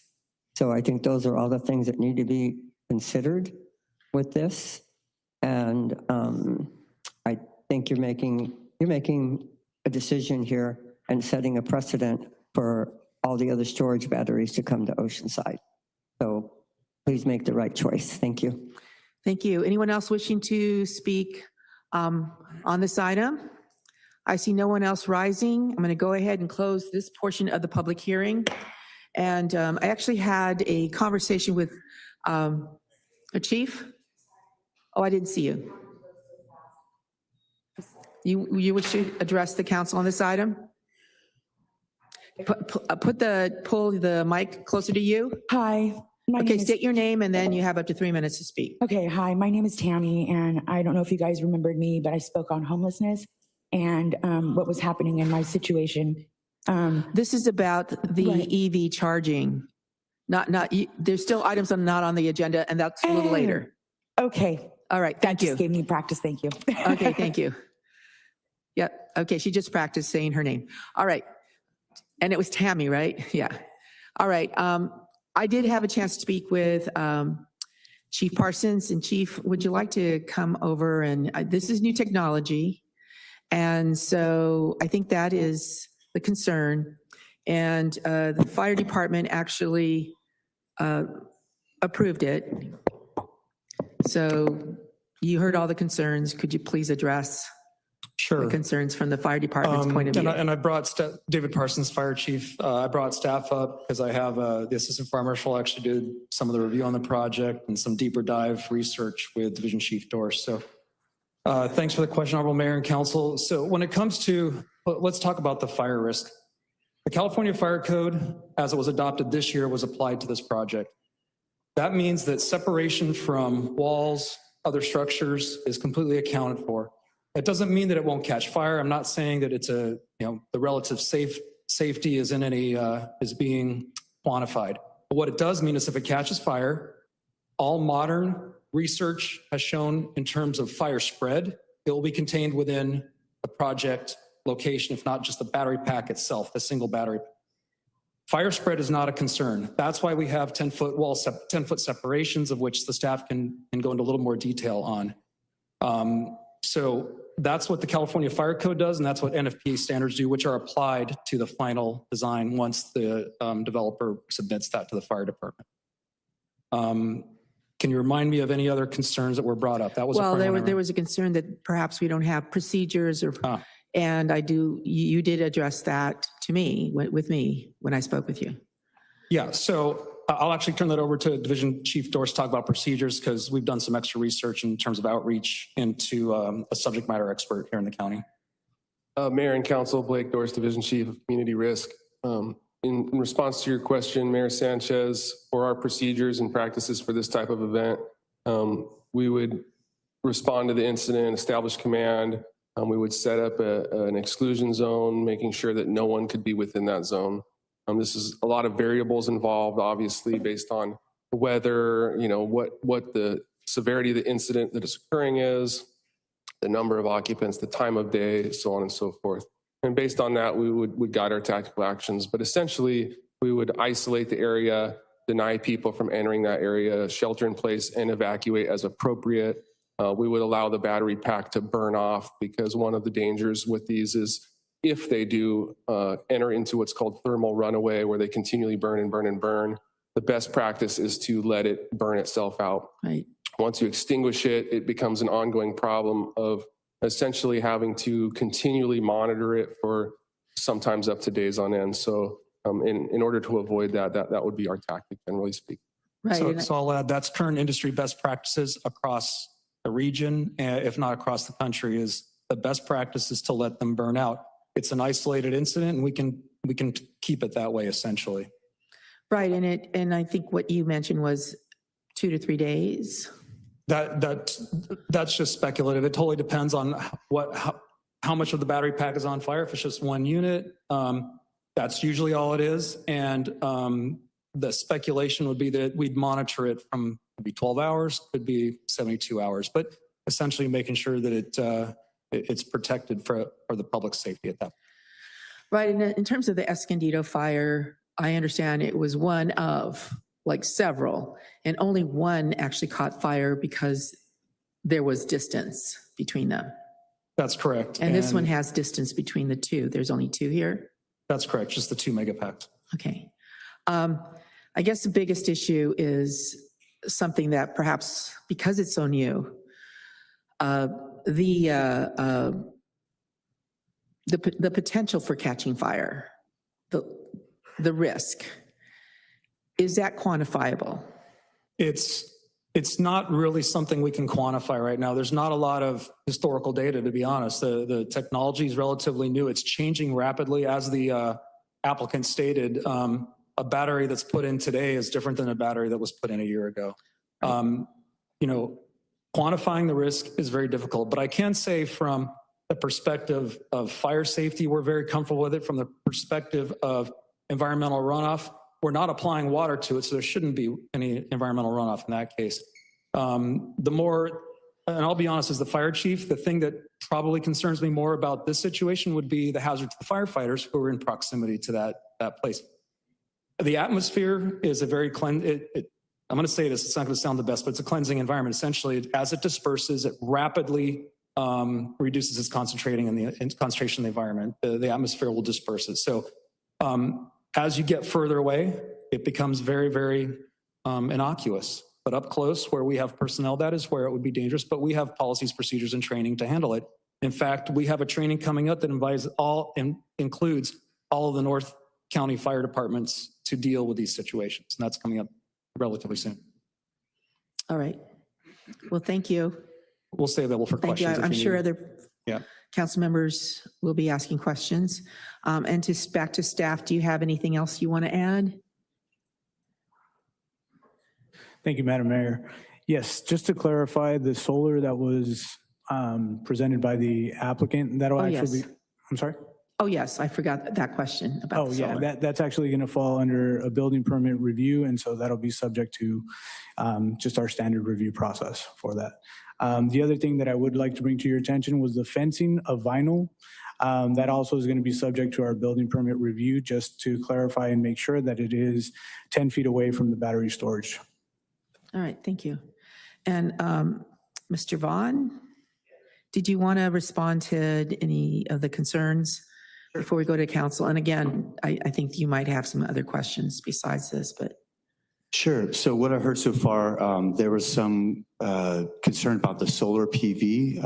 Oscar just alluded to it, but we're pulling the solar. So these would just be passive shade structures. So there will be no PV system integrated into this site, unlike the first two projects that we built. One of our lessons learned. In terms of the Gelsons, they are our partner on the first two projects, Santa Ana and Costa Mesa. They're certainly interested in maintaining that relationship. Whether or not they're the best fit for this particular location is TBD. So the conditional use permit is for a convenience store. Under that umbrella, it would certainly be a high-end convenience store. We would look to provide that for our customers. So it would be like a Gelson's or a comparable type subtenant for us. In terms of locations, I heard some people say located elsewhere. We spent a lot of time looking at the Venn diagram of EV penetrations with proximity to electrical infrastructure. We love the downtown component of Oceanside. That's why we were at the DAC, where we got unanimous approval. We think it's a great fit. We appreciate the initiatives of the city. We like that corridor. We like the proximity to the freeway so folks can get on and off and relieve some of the congestion on the 5 freeway. And so we spent a lot of time thinking about location before we found this site. We've obviously spent a lot of time to evaluate this site. We do have a setback, and in terms of precedent, if I'm not mistaken, I believe the Front Wave Arena also uses the Tesla Megapack. So there is precedent in the city for utilization of that specific product. The UL, I won't bore you with the UL 9540A certification, but basically what they do is they artificially initiate thermal runaway of up to 6 cells on a unit-based level. And what they found is that the temperature outside rises like 9.9 degrees before the unit burns out, before it puts itself out. 1 additional cell went into thermal runaway. So there's a very sophisticated fire prevention system in place. It starts with what's called the BMS, or the battery management system. So every one of those cells has sensors on it. If there's any overcurrent or increase in thermal temperature, it immediately isolates and shuts down that cell or that module. It also has internal sparkers that would ignite any gas if released. It has passive overpressure vents so that are protected with a top unit, so that if it does reach a certain pressure, it would vent inside its own unit and it wouldn't injure the the first responders. It's a pretty sophisticated piece of equipment, and there's a lot of research online about the UL 9540A testing and what that means in terms of the unit just burning out on its own without any interference or outside influence. How long has that model been in use? I'm probably not qualified to answer that. This is I think the third iteration of the Megapad. It's a 2XL. I believe the Megapack goes back as far as at least 15 years. The technology's evolved quite a bit. And so it's, hey, you could say never been better. All right, thank you. Councilmember Robinson. Thank you, Mayor. I was going to, give you the same information. He's correct. They've been doing them for 15 years. There's a ton of information on the internet, and you can find stuff. I actually know what that is. And they're actually, I think in their Megapack 3 version, I think they're coming out with pretty soon, according to their website. Okay. Were any plume studies done or anything like that? Do you What know? studies, sir? Plume, like, did you guys have to do any plume studies for? Not to my knowledge. Is that required? There was a phase 1 done. There were no contaminants on site, so there wasn't anything else. All right. You answered, I got questions for the fire guys, but you answered my questions about the location. I think, thank you for that. That was important. Costa Mesa, where's your site in Costa Mesa? That was another question. It's right along Harbor. So if you're familiar with the area, kind of right across from the Gulf Station. So it abuts a residential neighborhood to the east. It abuts a residential neighborhood to the south. And then to the north is commercial. And to the west is the Harbor Boulevard, which is a highly trafficked 6-lane roadway there. Thank you. Yeah, I know the area. I'm familiar with it. So that's all I have for you. I'm going to have the fire guys come up real quick. While they're doing that, I will comment on the letters. I did look into the Orange County Firefighters Association letter and the LA County Firefighters. Remember, these are the Firefighters Association. This is not the fire department itself that is opining on these systems. The system in San Juan Capistrano, it's a Saddleback Church owns the property. It's along the I-5 by, I can't think of, not Camino, by Camino Cap. Anyways, it's a much larger storage system, and that was the concerns and with the city. And actually, the applicant in that process pulled it, and they're basically going to wait for the state, which is probably going to do a by right legislation anyways, and they'll go in. So I think us having the ability to opine on this stuff is good now, because in the future we won't be able to. You talked about fire guys, you talked about training and preparation. Thank you very much. There's concern, people talked about evacuation. Can you tell me a little bit about evacuation, shelter in place, that kind of stuff? How would that work? Certainly, Councilmember Robinson. When we evaluate the conditions, if there were to be a fire event involving one of these battery packs, that's going to really drive our decision-making on if we shelter in place, if we evacuate, and the timing of when we do so. Because we're a bit in the frontier with this technology and these chemicals or hazardous materials, if you will, we are relying on some guidance from something called an emergency response guidebook. And in a situation like this, it would dictate that our initial isolation zone should be 330 feet or 100 meters. So that would be our initial action, is isolating the area around it. Obviously, if the plume is laying down due to a heavy wind blowing in a direction of occupants of buildings and we can't evacuate them safely in the moment, we would shelter those people in place, advise them to close windows, doors, turn off air conditioning units until we could create a condition in a situation by knocking down that smoke with water streams to dissipate the toxins and then evacuate them to a safe area. At the same time, we'd be prompting a response from our hazardous incident response team that's prevalent in the county for all agencies. They would come up, they would provide air monitoring specific to the toxins involved, and then we could start to narrow down exactly where we want evacuated and how long we want those areas evacuated. Sounds like you guys have thought it out. And Chief, I think you addressed the issue that there was some concern about the gas station exploding. Not possible, correct? So could you say that again? The gas station, Okay. Okay. Yeah. Yeah, I The think gas station's not at risk of exploding. No. Like I said, the California Fire Code and the National Fire Protection Association standards dictate separation distances during construction. That's the key issue. And those separation distances are what the industry, legal through the fire code, which is legally applied, dictates the safety. Separation distances to prevent fire spread, right? It's the spread. We would cool down those potential exposures. We always do that for safety reasons, but that's not putting water on fire. That's cooling other structures. Just to Yeah, I make sure. just want to reassure people that it's not like the movies where things blow up.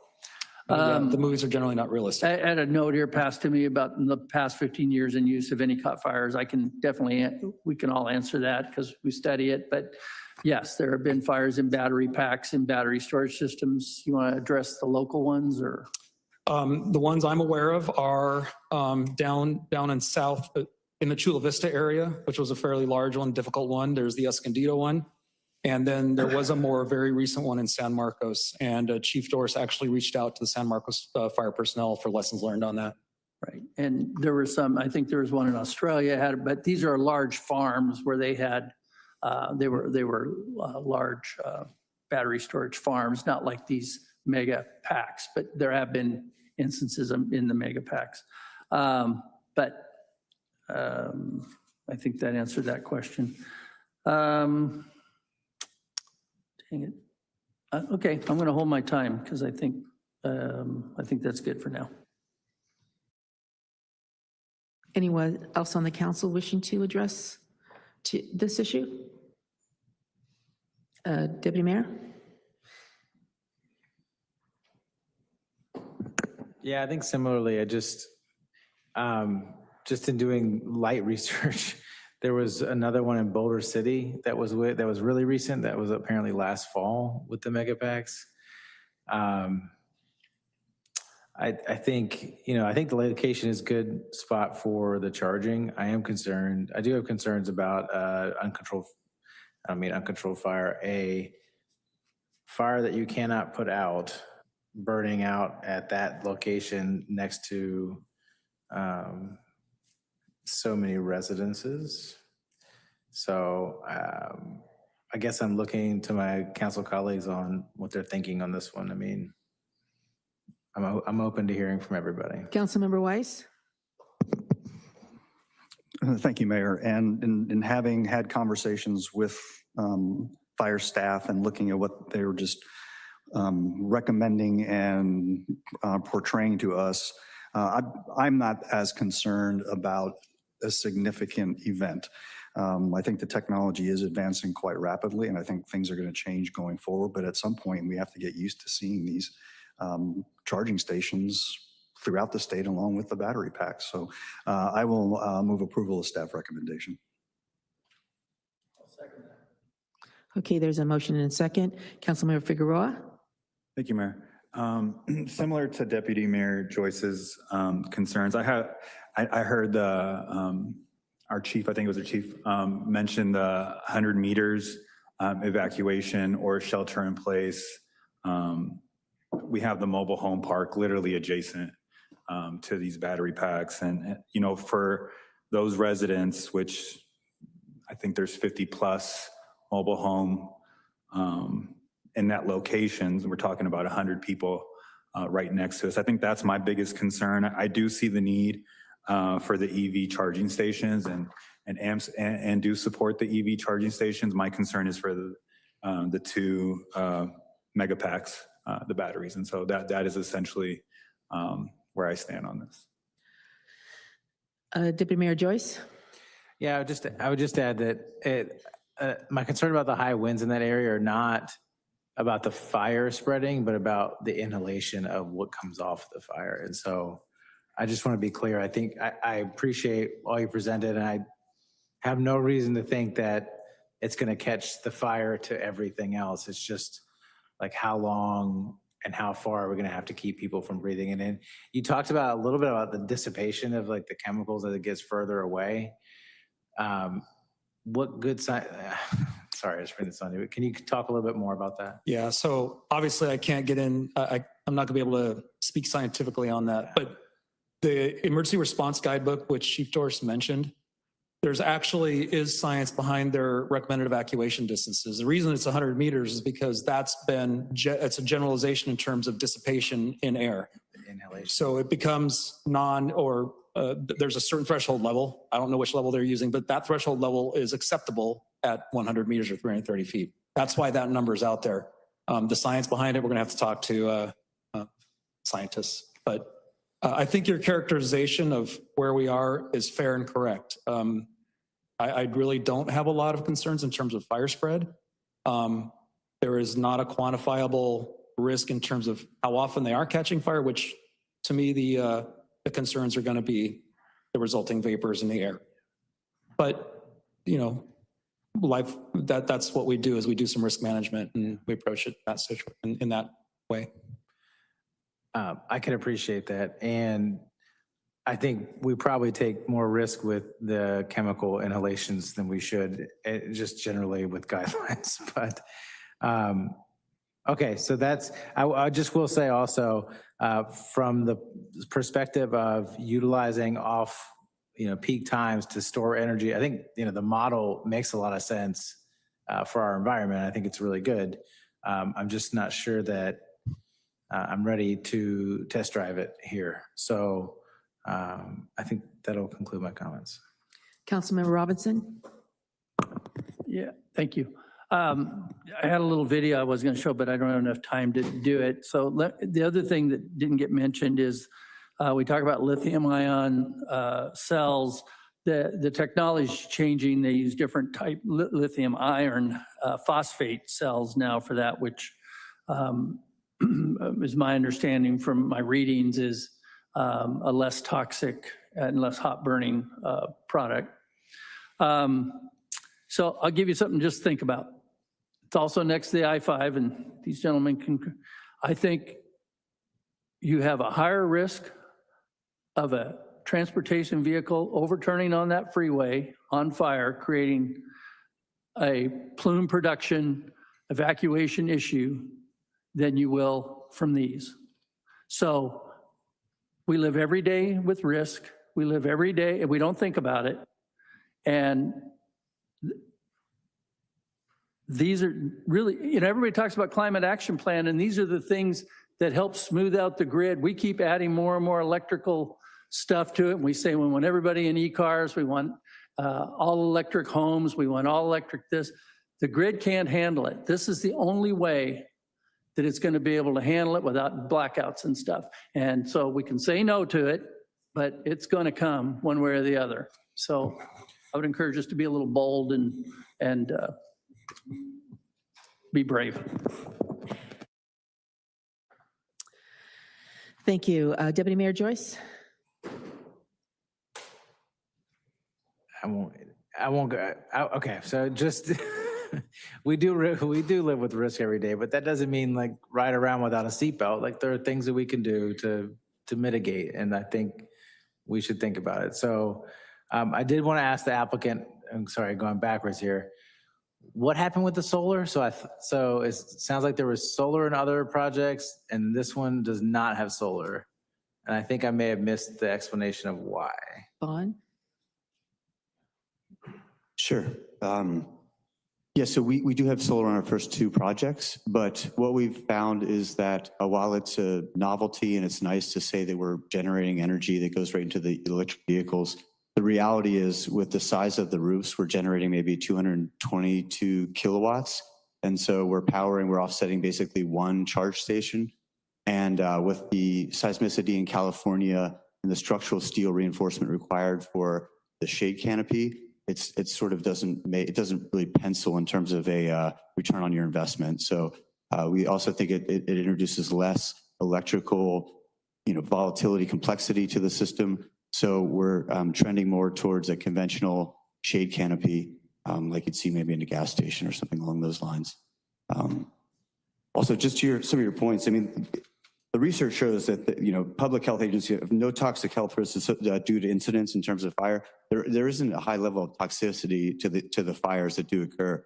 They're typical to similar to a typical house fire was the quotation here. So I think there's a misnomer that there are all these toxic chemicals that are thrust into the atmosphere, but that's simply not congruent with the reality of the situation. And then just one more point on the. Before you go Sure. on, just could I have a question? It's equivalent to a house fire for the duration of the 3 days that it burns, or it's equivalent to the house fire for the same time that a house fire burns? Sure. I think the 3 days was a reference to if they provide some kind of suppression, they might monitor it for 3 days.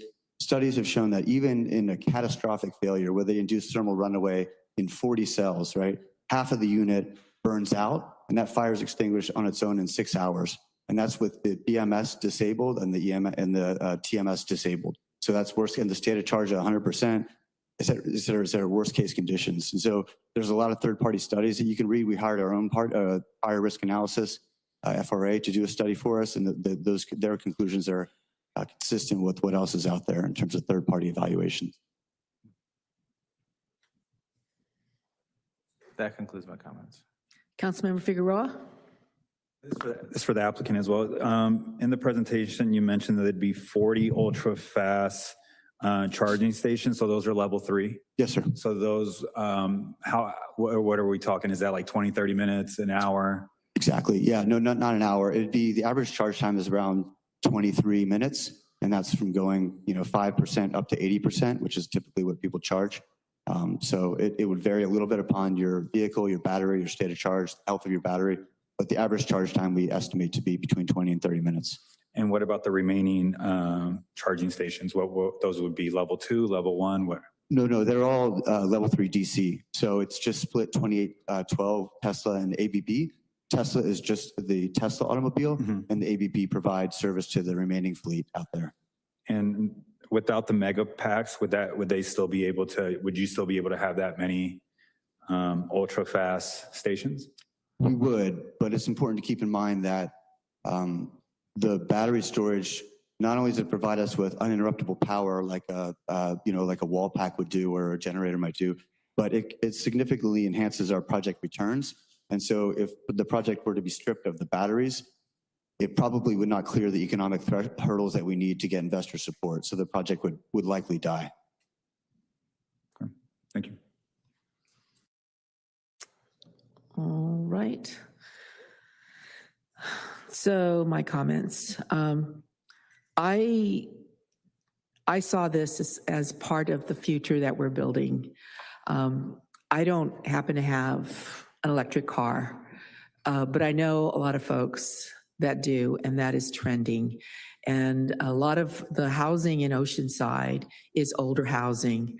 So not everyone is going to be able to install an electric charger at home. It's just another expense that, may even stop someone from investing in reducing our carbon footprint, basically.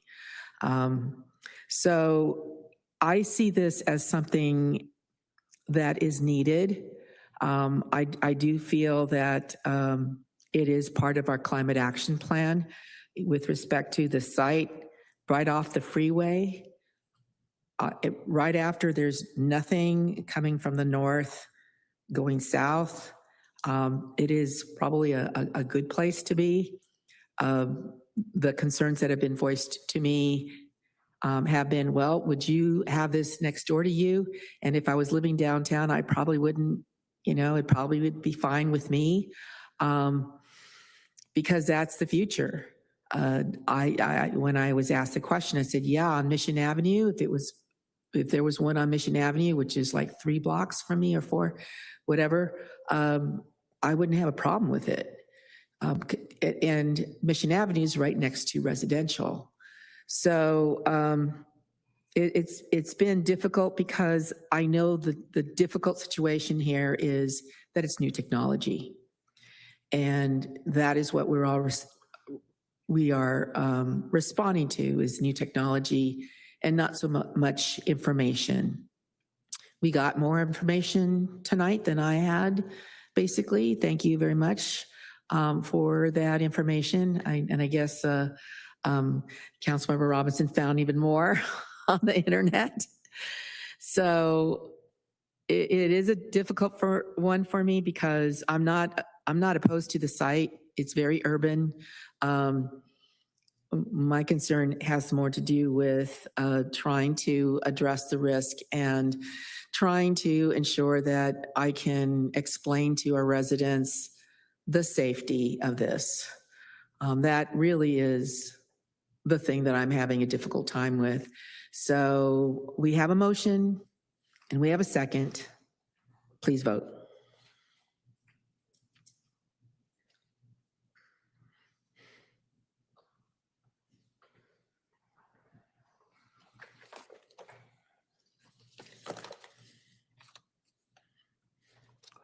Motion approved, 4-1. Joyce Snow. Thank you. We're going to go on to back to the general items, item number 10. This is staff presents the fiscal year 2026-2027 through fiscal year 2030-2031 general fund 5-year financial forecast for review. Recommends approval of updates to the City Council Policy 200-13 financial policies and requests an appropriation of $1.3 million from prior year general fund surplus to the CalPERS unfunded accrued liability account. And my apologies to you, Ms. Moya, for having called it an hour ago. But you're up now. So we have a report by Jill Moya, our Financial Services Director. Ms. Moya?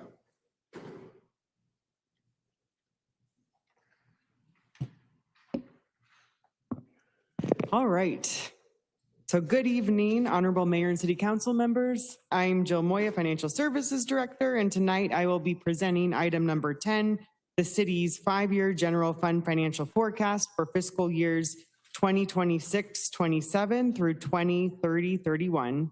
The forecast provides a long-term view of the city's general fund financial status and supports upcoming budget and policy decisions.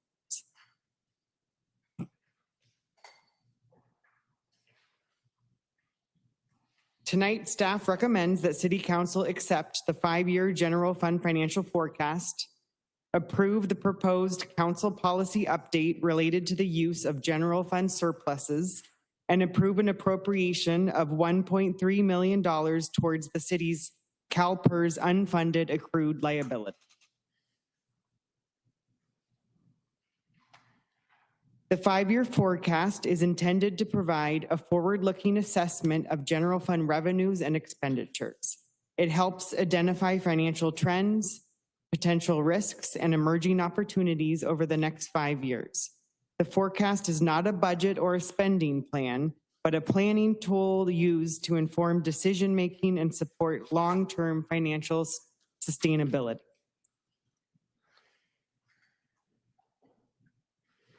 The city is projected to remain structurally balanced through fiscal year 2030-31. Modest but stable operating surpluses are projected in each year of the forecast period. For year 1, the forecast projects an operating surplus of $3.69 million.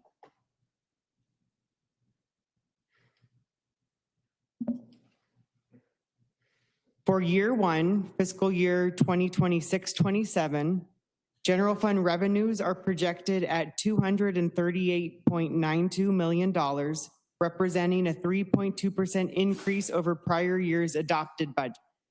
Property and sales tax revenues are based on consultant projections, and other revenue projections are based on historical trends and best estimates for future development activity. This graph shows the prior year performance of 3 of our main general fund revenues: property tax in blue, sales tax in orange, and transient occupancy tax in green. The dotted lines to the right show our projections for these revenues for the next 5 years. While we are projecting growth for all 3 of these revenues, we still consider this growth to be conservative and in line with past trends.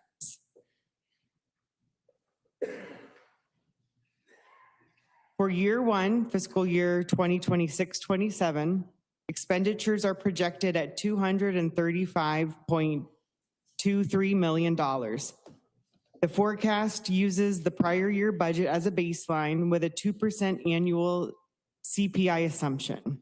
It incorporates negotiated labor agreements, placeholders for future MOUs, known operational changes, and projected cost increases. Over the next 5 years, CalPERS costs are expected to increase by approximately $6.82 million, along with anticipated increases in health insurance and general liability costs.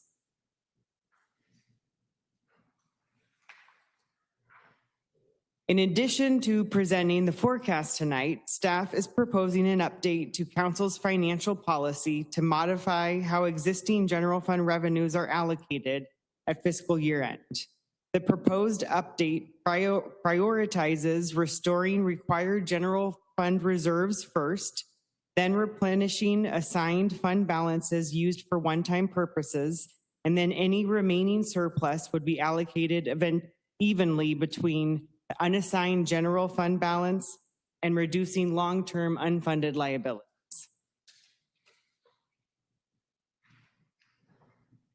So last year for fiscal year 2024-25, the city ended the year with a total general fund surplus of $7.28 million.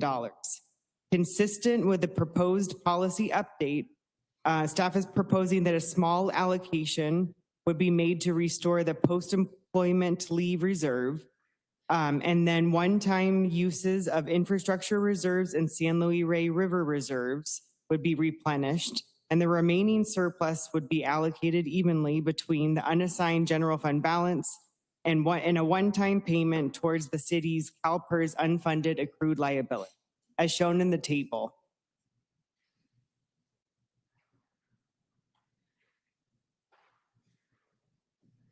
So in summary, staff recommends accepting the 5-year financial forecast, approving the proposed policy update, and the CalPERS unfunded accrued liability appropriation.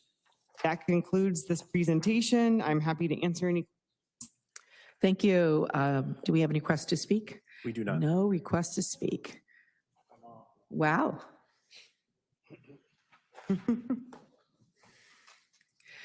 Well, I do want to say that I'm so happy we got the $26 million for the flood control project, because that is absolutely critical.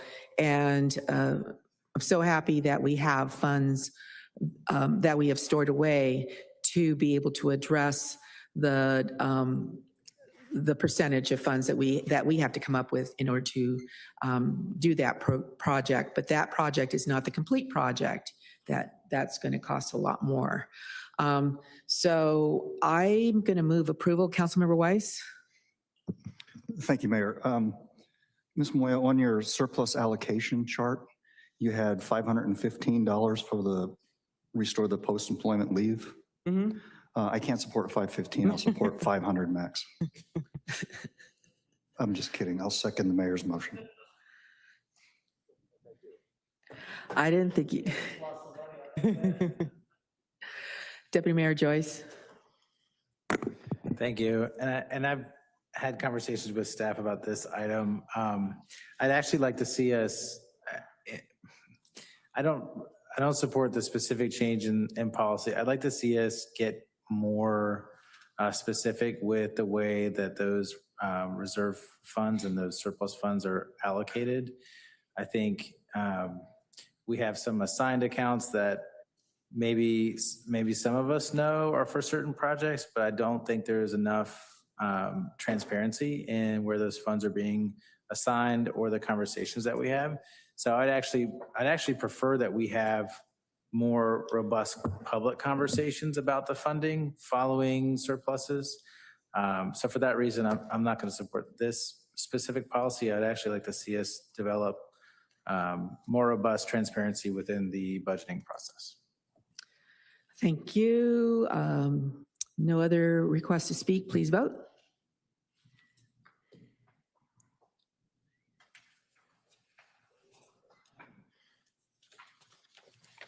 Motion approved, 4-1. Joyce Snow. Thank you. We have next item number 12, public communications on off-agenda items. And we have, did you say 8 people? We have 8, but our first speaker is Lou Niles, and I don't think he's here Oh. anymore.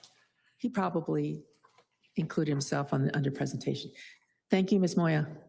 Heather DeGrand, followed by Chayton Daniels, followed by Rebecca Byer.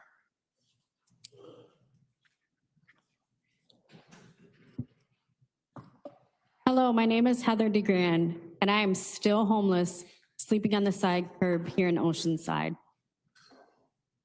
I am houseless, but not because I'm on drugs, using alcohol, or because I'm lazy or a bum.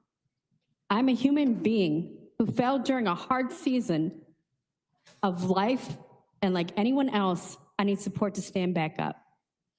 Not handouts to depend on forever, but stability long enough to heal, to get healthy, to work, and to become self-sufficient again.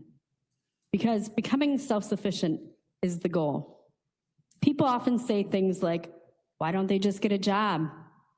As if helping the homeless population is a waste of taxpayers' money. We want to help, but not in our neighborhood.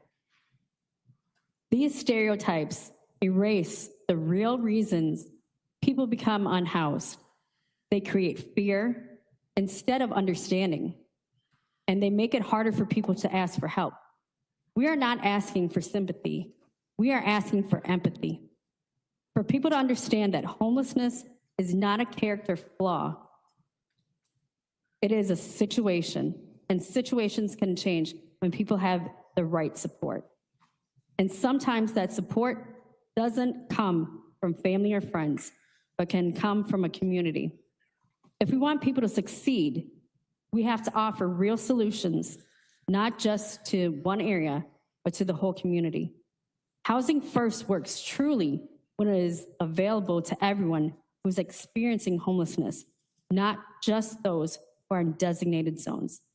I am worthy, I am strong, and I'm not my circumstance. Thank you. All right, Chayton Daniels, followed by Rebecca Byer, followed by Tammy Moment. Hello, my name is Chayton Daniels, and I was born a female who transitioned. I'm currently homeless, and everyone who is homeless is not on drugs, and homelessness does not discriminate. Behind every stereotype is a deeper truth that people don't always see. Homelessness is not just about losing housing, it's about trauma. Trauma from childhood, trauma from unsafe families, trauma from foster care, trauma from violence, trauma from losing everything, trauma from being displaced over and over again. And trauma shapes behavior. People who seem unwilling are often overwhelmed. People who avoid shelters may be triggered by past experiences. People who stay in groups are seeking safety, not causing problems. People who shut down are protecting themselves. This is why money alone will never solve homelessness. In 1985, the We Are the World campaign raised over $60 million to help people experiencing homelessness and poverty in Africa. And yet today, in 2026, there is still a homeless crisis in Africa. Money helps, but money by itself is not the solution. Real change happens when people have stability, support, and the chance to heal.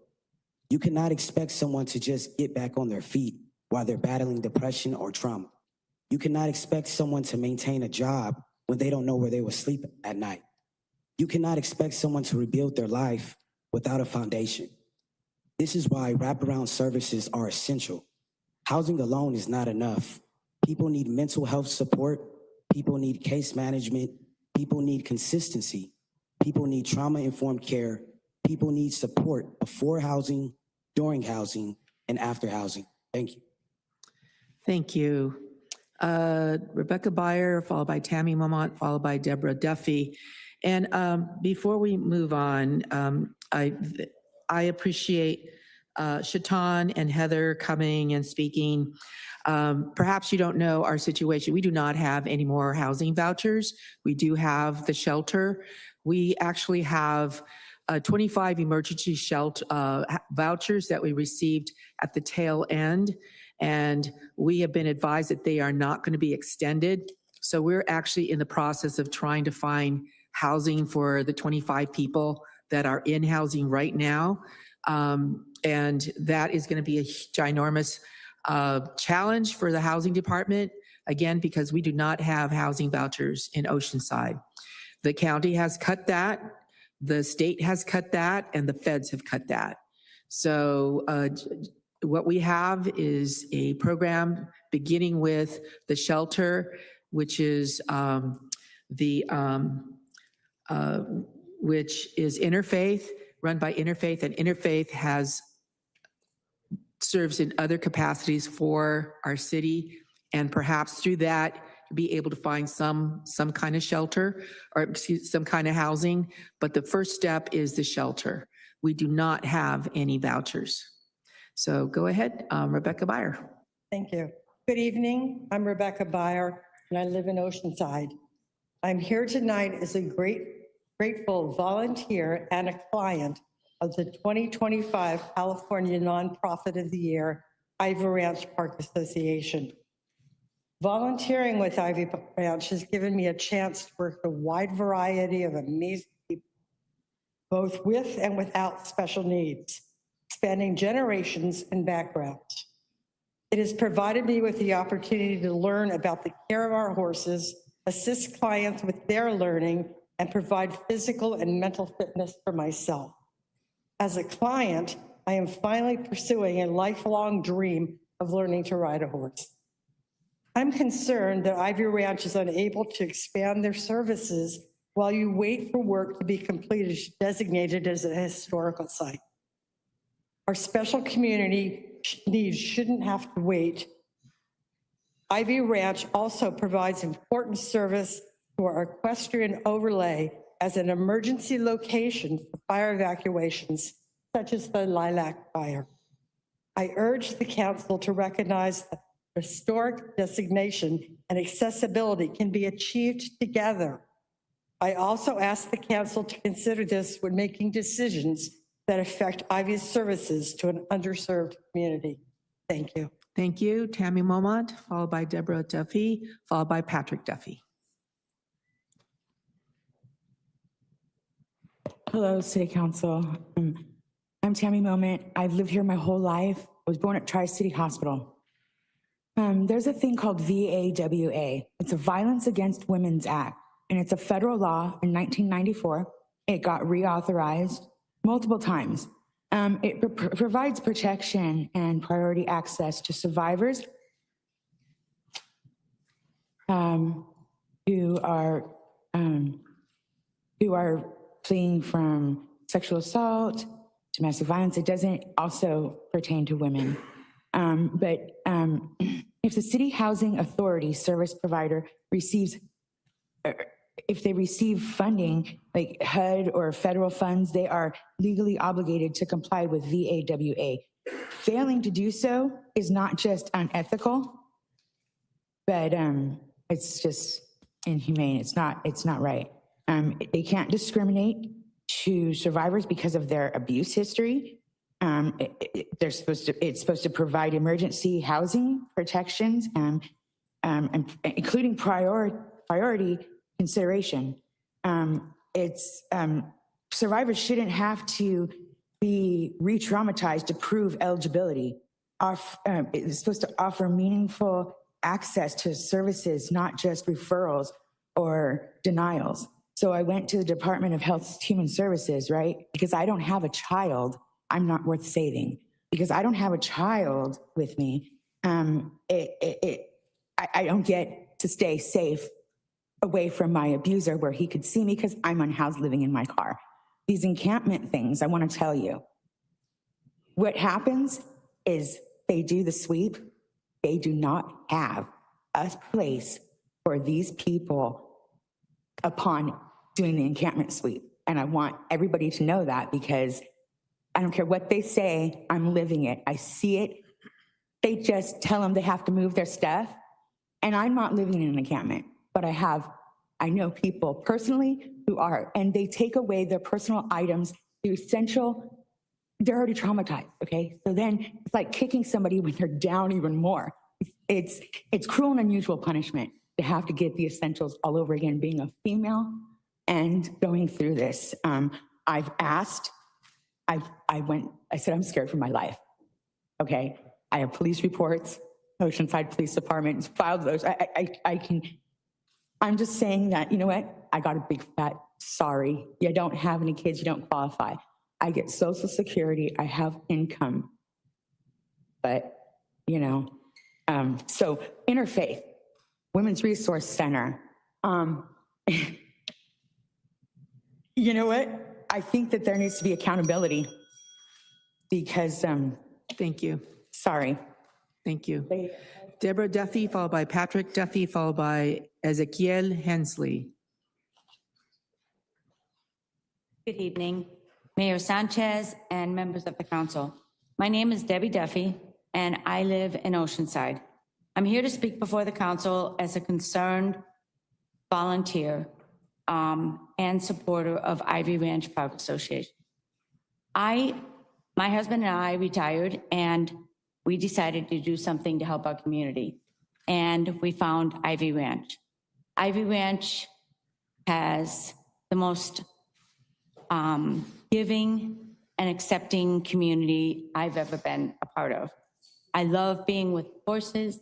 I love being with the other volunteers, the staff, and I especially, because I was a teacher, I love being with the day school adults that come from our area, from us, from Ivy Ranch, and I also like working with the adults that come from Fallbrook. It is a joy to be a part of Ivy Ranch Park, and I've learned so much about horses and what they do and how they feel, and I also muck, and I also rake, and I also do all the other stuff that helps the horses. I'm telling you about my experience with Ivy Ranch because I'm concerned about the fact that they're unable to expand their services while you wait for work to complete to designate it as a historical place. A historic designation should not delay or prevent services to members of our community with special needs.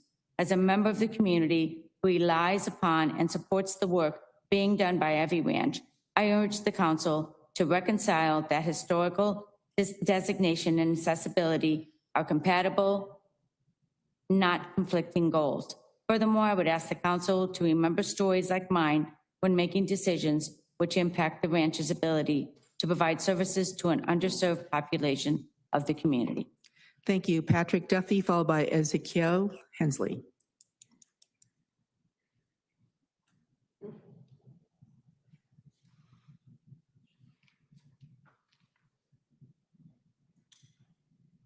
Mayor Sanchez, council members, my name is Patrick Duffy, and I've been a resident of Oceanside for 41 years.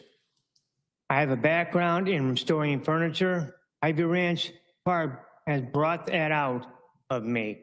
They brought out the mechanical side and carpentry and restoration. I also assist special needs adults with horses, and I teach guitar at the Adult Care Center. At Ivy Ranch, I have the privilege of making horse signage, saddle stands, and a lesson box for them, as well as repairing wheelbarrows, rakes, and fencing. I'm telling you this about my experience with Ivy Ranch because I'm concerned about the fact that they are unable to expand their services while you wait for work be completed to designate it as a historic place. A historic designation should not delay or prevent services with our community with special needs. As a member of the community who relies upon and supports the work being done by Ivy Ranch, I urge the council to reconcile that historic designation and accessibility are compatible, not conflicting goals. Furthermore, I would ask the council to remember stories like mine when making decisions which impact the ranch's ability to provide services to an underserved population of the community. Thank you. Thank you. Ezekiel.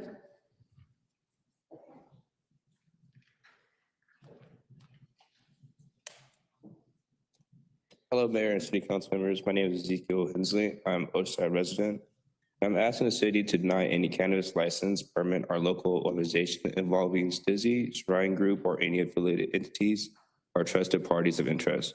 My comments are not meant to be adjudicated guilt, but they are meant to place documented public information and allegations into record so the city can exercise its lawful discretion to protect public safety. First is leadership of black market exposure. Public reporting and municipal enforcement actions in Los Angeles County have tied Tony Hank, founder of Stizzy, to properties alleged by city authorities to have been used for illegal cannabis operations, resulting in civil enforcement actions and shutdowns. Investigations reporting have described these operations as a part of a broader pattern of illicit market activity connected to individuals associated with the brand. In 2022, Tony Hang, the main owner of Stizzy and Shrine Group, was arrested for illegal cannabis cultivation in Los Angeles County. Second, repeated allegations of youth-appealing marketing. Stizzy has been sued multiple times in civil court with allegations that its marketing, branding, and high-potency products appeal to minors and contributed to serious youth harm. The allegations themselves raise substantial concerns directly relevant to the city's obligations to protect minors and prevent youth access. Third, allegations of interstate diversion of unlawful distribution. Stizzy and related entities have been accused in litigations and reporting diverting cannabis products across state lines into jurisdictions where cannabis sales were illegal. Georgia and Illinois have current active lawsuits against Stizzy. Interstate cannabis trafficking is a felony federal law, and allegations of this nature represent an extraordinary risk factor of any municipal pursuing local authorization. Taken together, these are not isolated issues. They reflect a pattern of allegations involving illicit marketing activity, youth exposure, regulatory circumvention, and enforcement actions. Precisely the types of concern California cities are legally entitled and obligated to concern when evaluating cannabis license. If the city is serious about protecting minors and ensuring fairness to compliance, it should not extend localization to brands or ownership groups facing this volume of severity. Thank you. Thank you. Item number 13, staff, this is under adoption of ordinances. Staff recommends City Council adopt an ordinance amending the Oceanside Traffic Code by the amendment of Article 10, Section 10.28 regarding parking of oversized vehicles, introduced January 28th by a 5-0 vote. Are there any requests to speak on this item? Okay, no public. Okay, there's a motion and a second. Please title the ordinance.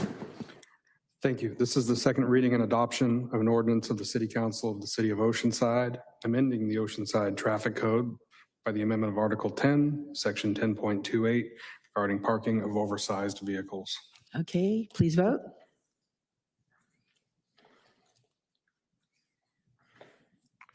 Motion approved, 5-0. All right, so all that's left are general council member comments. I will be adjourning in honor of Ray Duncan, long time city employee who came up from the very beginning as a lifeguard, right? And Peter is going to be saying more things about him. But go ahead, who wishes to address the council under council items? I mean, comments? Deputy Mayor?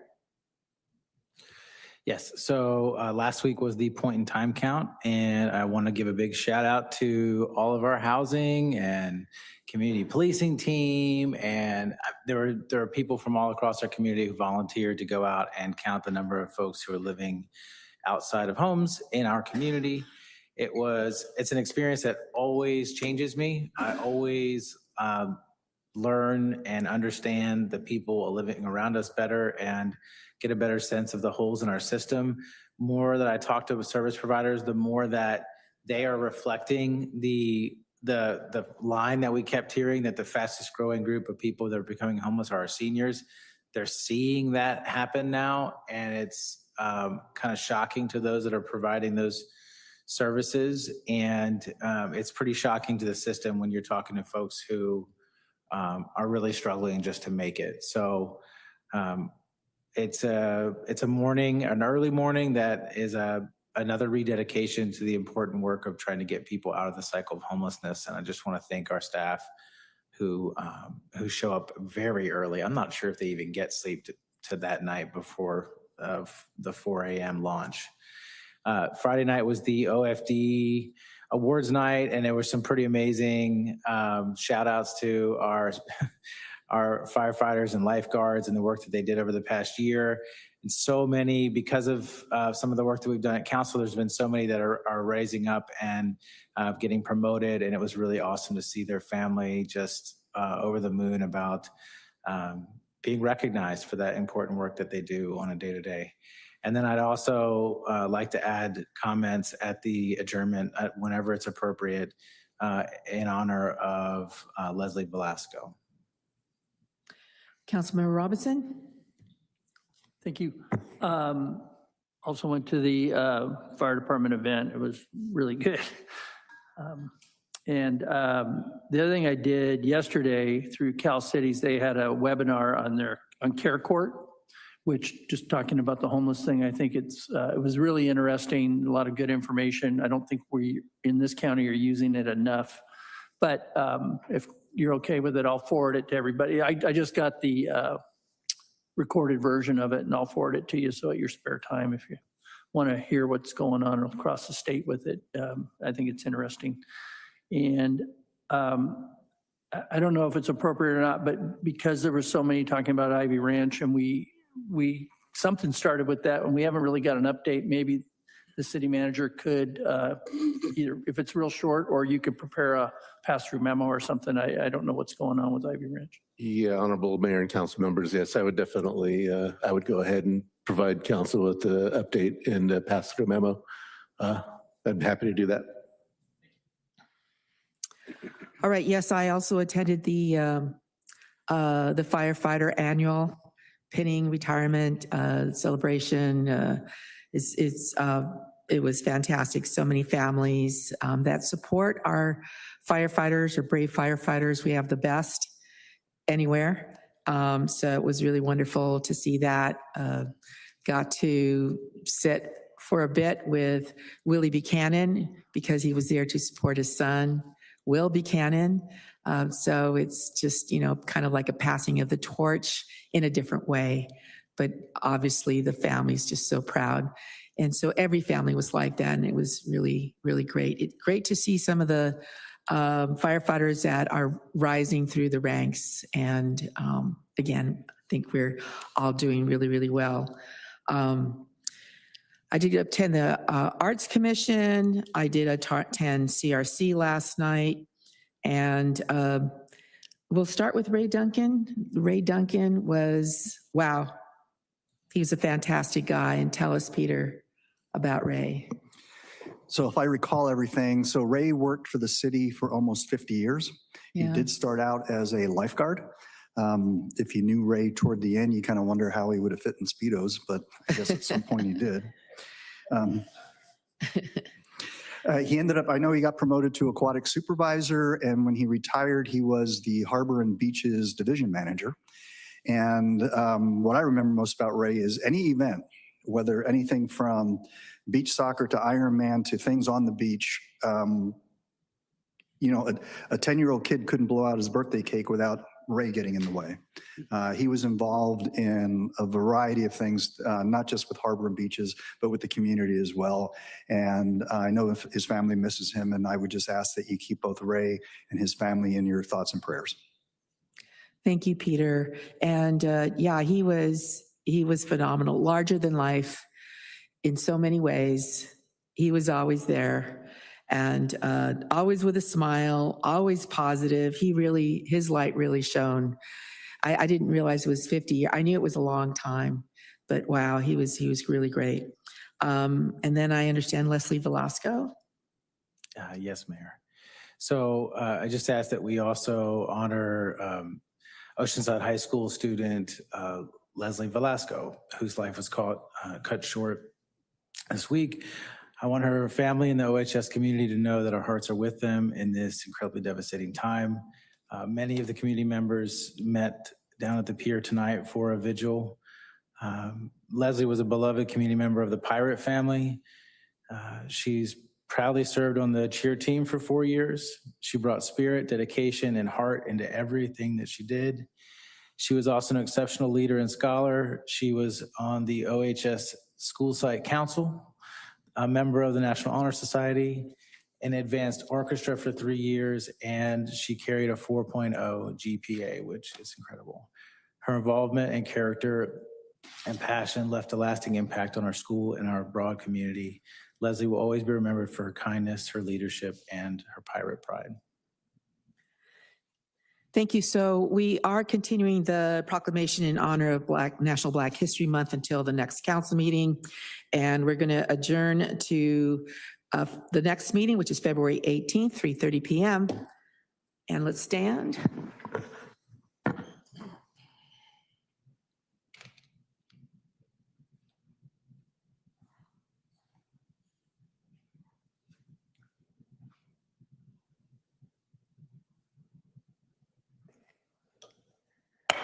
Meeting adjourned.